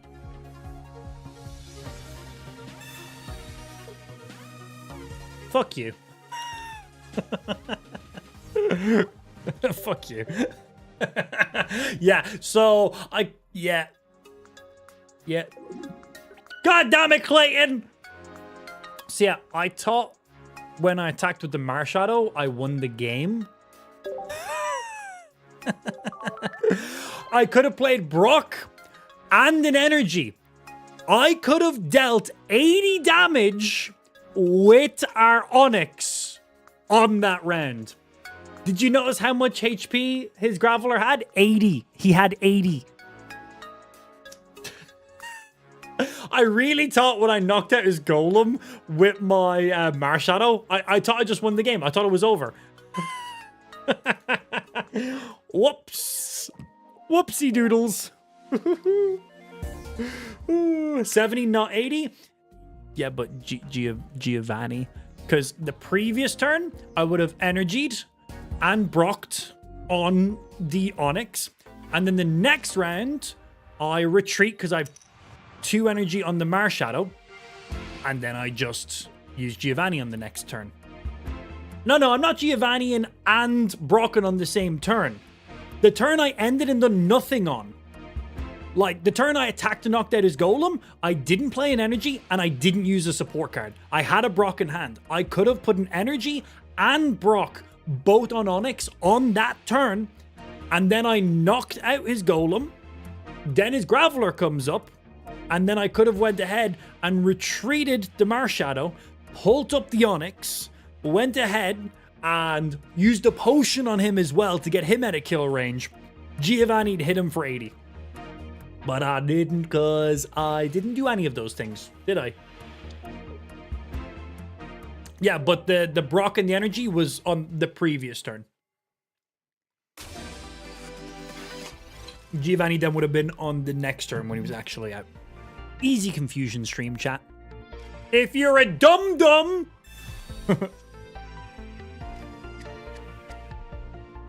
Skirt. Okay, we got Brock in hand, which is very, very nice. I will still need to retreat you if I want to get the Onyx up and in front. Card draw now? No, Brock now. Brock now. Brock go now. I like Brock. I still think I still think Brock needs to be 2 energy. But he used the Sabrina to bring it out. He did. He did. Yes. True. Yep. No, you're right on that one. And I don't know. I'm not really digging for anything right now. Fossil. Yeah, that's nearly a fossil. Right, we need 1 energy on you anyway. Could have leafed him as well, but should I have just done the leaf? I don't know. I gotta pee. I can't even think straight. Hey, be gentle. I just spent an energy on this guy. Don't do that. Stop it. Stop it. Stop. Be nice, Mr. Jolteon. Okay. Okay.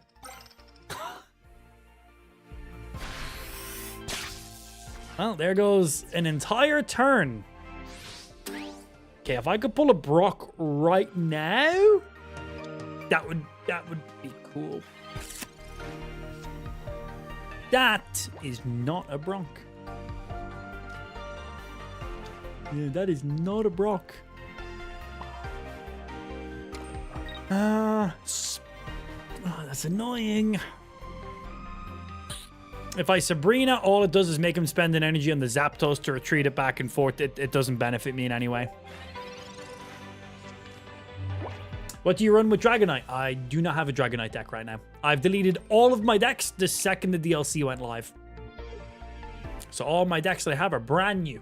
And we're currently running through some of my brand new made decks that I made to find out which ones are good, which ones are bad, which ones have some potential, which ones need to be edited, and so on and so forth. So we've already ran through our Gengar deck today. I'm loving it. Oh, that's very nice for me. Loving my Gengar deck. There's literally nothing I would change with it. Our win rate is amazing on it as well. Super, super enjoying that one. That's nice, but he's already done the evolution.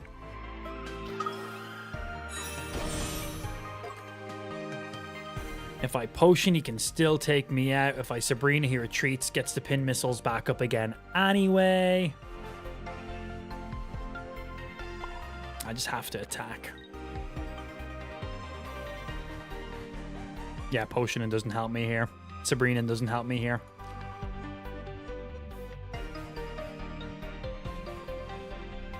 I leaf, but then Aerodactyl's just taking hits. It's not worth it.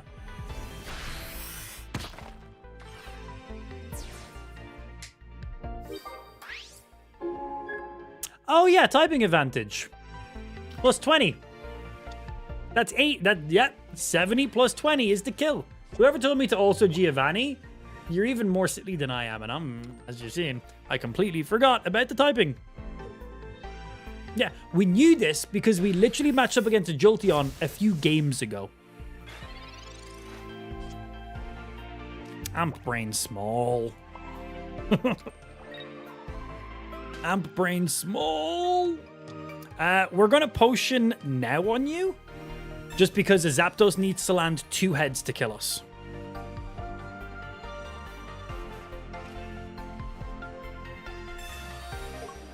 Damage!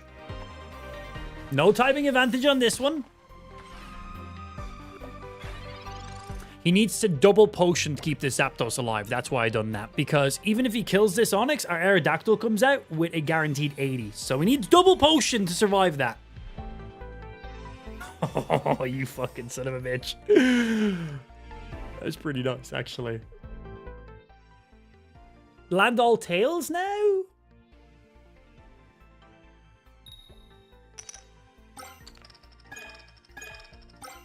Damn it. We could have taken 1. Couldn't take 2.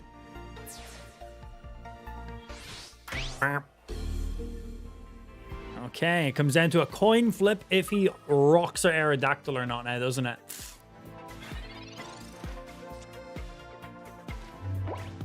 We're not going to be using Marshadow here.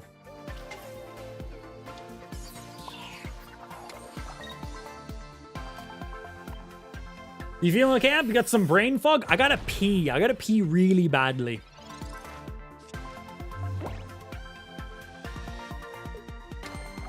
Do it! That can help him. He now needs to just land 3 heads. No, he needed 3 heads no matter what.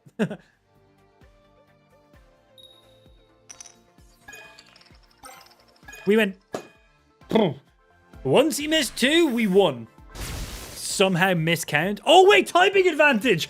Oh, that. Why do I keep forgetting about typing advantages today? It's a core mechanic. Oh, because I'm an idiot. Of course. Yes. Duh.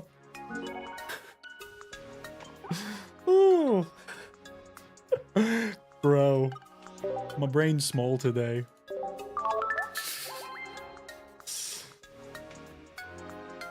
You got that Giovanni in there too. Overall, this Aerodactyl Brock deck is doing much better than I thought it was going to do. I don't know 100%. I think still a little bit more testing for it. But right now, our Gengar deck, yes, absolutely. I'm loving it. It's really nice. Multiple win conditions, multiple ways of playing around some stuff. I'm liking it. Quite a lot of fun. We haven't checked out our Arcanine deck yet. We haven't messed around with our new Koga deck yet. We were just checking out our Aerodactyl Brock deck because I thought it'd be an interesting one to check next. I think it, like, we have a higher win than loss rate with it, but still, we need to play more games with it to really decide. But man, I'm really liking our Gengar deck. So let's record the intro to a YouTube video real quickly. Yeah, because I want to start. Because we have a lot of you guys regularly asking us, hey, what's this deck? What's the deck list? How do I play this deck? What do you do in this scenario? So, you know, and that's a quite long-winded question to answer. And then I answer that long-winded question, and 20 seconds later, a new viewer comes into the stream and asks the exact same question, and then they get annoyed, and I'm like, sorry, dude, I just answered that question. I'm not spending another 20 minutes doing all that again. So I want to start doing some YouTube videos for you guys. I've already got 1 Pokemon video, but I want to start taking the decks that we make and just turning them into YouTube videos. That way, when somebody asks, hey, what's this deck list? How do I play it? I can just go, boom, I got a YouTube video for you. Check it out. It gives you the full rundown of the deck. It will have alternate cards you could potentially use if you don't have the exact cards. And then I can just pull some highlights from our stream that day of me playing the deck and showing you how we win in certain scenarios. So quite easy for me to do. So that's what I want to do. And the handy thing about it is I can do most of this while I'm live. And then it's just a small little edit, you know, off stream. So that's pretty damn handy. Because the main footage I need to grab is games I've already played. So let's get this thing. Let's record this live. Let's get this rocking. I record all my streams live so I can just do what I need to do. So let's see. So yeah, what do we got fully rocking in here? Yeah, straightforward, easy to explain. All right, let's record the intro to our next YouTube video. If you're sitting here live, you're going to see it live, which is great. We do, of course, have on-screen chat for you guys too, so feel free to say hi to YouTube and stuff while you're in here. I'm going to first start off by being full cam, so that way I can give the rundown on the intro, and then we'll pop over to the main side of stuff. So, everyone quiet in the chat! Feel free to say hi to YouTube. You'll probably see yourself in the YouTube comments in a little bit when I upload this video later today. That's how you start them, right? We should try my Blaine deck. I ain't doing no requests right now. I'm busy with my own decks that I gotta test out and make videos on. But yeah, thank you. So, we've been making loads of new decks in the new Pokemon TCG Pocket Mythical Island update, and they've been a lot of fun. One deck that I have tried my best to bring back from the dead is a Gengar deck. Gengar is a deck I really enjoy, but I felt like he wasn't all that great. He just got out-tempoed by so many other decks.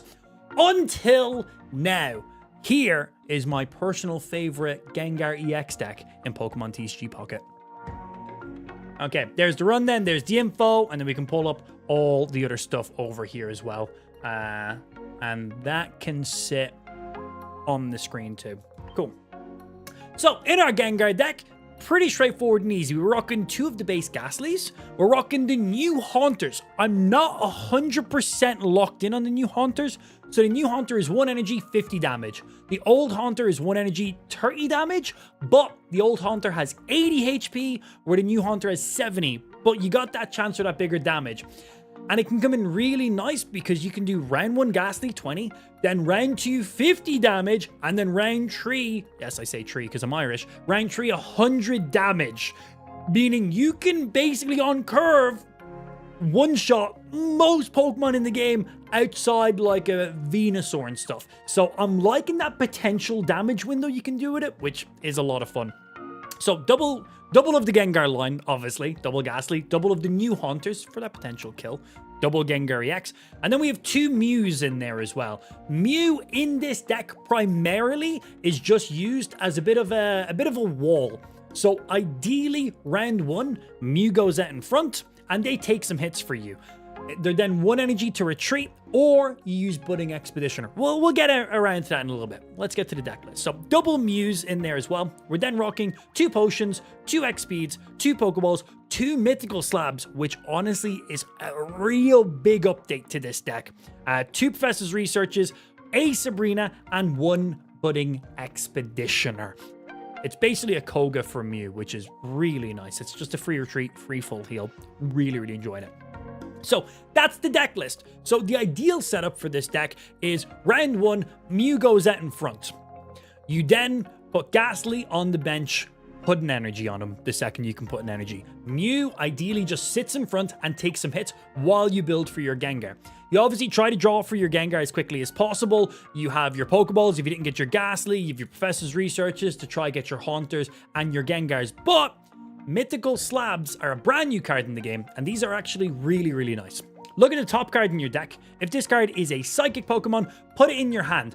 Basically, this will allow you to pull your Gengar or your Haunter that little bit quicker. Now, I wouldn't recommend using Mythical Slab too early in the game. I would recommend holding on until you've used your other card draw. So if you still have 2 Professor Researches in your deck, they will be so much more beneficial because you could play Mythical Slab round 1, pull your Professor's Research, and that's now at the bottom of your deck, and that has slowed a lot of your card pull. So I would recommend, unless you're gambling a little bit, which I've done many times, holding on to the Mythical Slab until you've played at least 1 of your Professor's Researches. That will just make this thing synergize so much more. The less support cards in your deck when you play Mythical Slab, I said that weird, the better odds of actually pulling the card you're looking for. But this helps with the issue of building the Gengar. In the old Gengar deck, the issue with building Gengar was it took too long. It took too long. It was just too slow. This card really speeds up that synergy.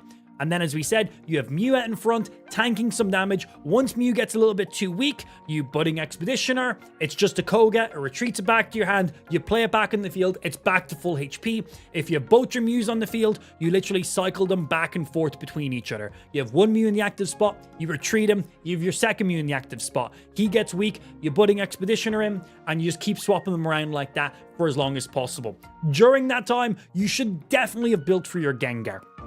Now, Mew also comes in really nice if you match up against a Mewtwo EX deck or a Charizard deck. Instead of spending all your energy on your Gengar, you then literally build for your Mew so you can just straight up counter them. So Mew works out really, really nice. It can stall long enough for you to build for your Gengar, or if you're up against those really strong meta decks, you can just go ahead and use Mew to completely counter them nice and quick. So that's the deck. I've been really enjoying it, but having a lot of fun. I think this is a deck a lot of people should really try it. Gengar is amazing, 170 HP. He literally stops all support cards from being used, only when he's in the active spot, but it is nice. I went on a nice win streak with this guy today while we were testing out this deck. Cards you could swap around in it. You could definitely swap the Haunters around for the non-event Haunters. I do like the damage potential with these ones. My coin flips haven't been the best, but it has definitely won me at least one game today, so I've enjoyed it because of that. If you don't have the Mews, what would you use instead of the Mews? Chat, what would you use instead of the Mews?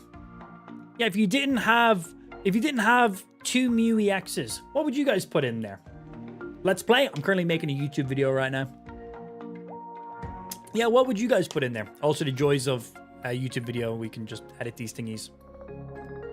A Koga and a Weezing? Yeah, absolutely. Yeah, I like that. So if you don't have two Mews in here, you could definitely go ahead and throw in a Koga and a Weezing. Of course, to have the Weezing, you will need to remove, I would recommend one of your potions because you'll need Coughing, you'll need Weezing, which is a multiple stage evolution card, and then you obviously need the Koga. So you'll be replacing, both of your Mews, Coughing, Weezing, and then you'll be replacing your Budding Expeditioner with that Koga. If you wanted to have multiple, as I said, Coughings and Weezings, you will have to then drop out maybe one of your potions or something. It will slow down the synergy. Mew does come in really nice because it's a basic card and you can get it round 1. Where Weezing is a stage 1 evolution, so it will be a little bit slower, but definitely something you could substitute in instead. Cards you could substitute in for Gengar. None. This is a Gengar deck. The whole point of it is Gengar, so you will not be, if you don't have the Gengars, you can't play this deck. That is the whole point of this. You could do one Gengar EX, one Gengar non-EX if you don't have two of them. That could absolutely work, but Gengars are the main cards in this deck. The only time you really use Mew is against Mewtwo or a Charizard. They're the only times I've really used it. Except for that, the Gengar is the play. So that's the deck list. That is the setup. That is the potential cards you could throw in instead. And now, I'm going to leave you with some of our games we had today because I had a blast playing this. Go ahead and have a look at this and you will see how we play out the match, what cards we decide to play in what order, and what we counter, what counters us, and a little bit of play synergy that we have in here too. Thanks for watching. Enjoy playing the deck and let me know how it runs for you. Let me know what win sprees you got with it. Boom, done, easy. That's the next YouTube video. And if you're here in the stream, all your comments would have been popping up there as well. So if you're saying hi to YouTube or anything along those lines, they'll see you. So maybe you'll see yourself. If you haven't already, subscribe to your YouTube channel. ! Links into the stream chat. Next video is our Gengar deck, which we were playing today. It's really good. It's really, really good.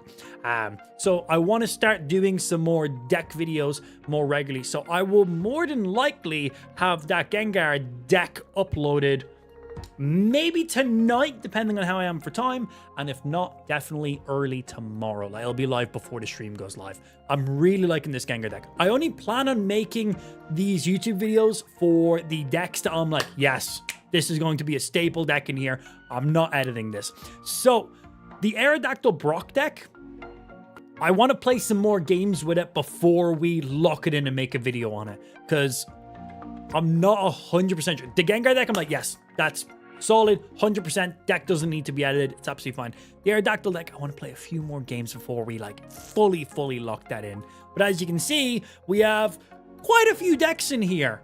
And each of these are fully customized decks that I've made. So we'll have to see how some of these turn out. Anyway, get subscribed to the YouTube channel. New video going live either tonight or in the morning, depending on what way I am for time. And we will, of course, be back live tomorrow with some more video games because it is indeed after 7 o'clock my time, which means it's time for me to dip off. Boys and girls, thank you very much for tuning in. Make sure you follow, like all the buttons and shit like that. And I will see you tomorrow for some more video games. Bye. Have a good rest of your Saturday. It is Saturday, isn't it? Yeah. Have a good rest of your Saturday. See you all tomorrow for some more Pokemon.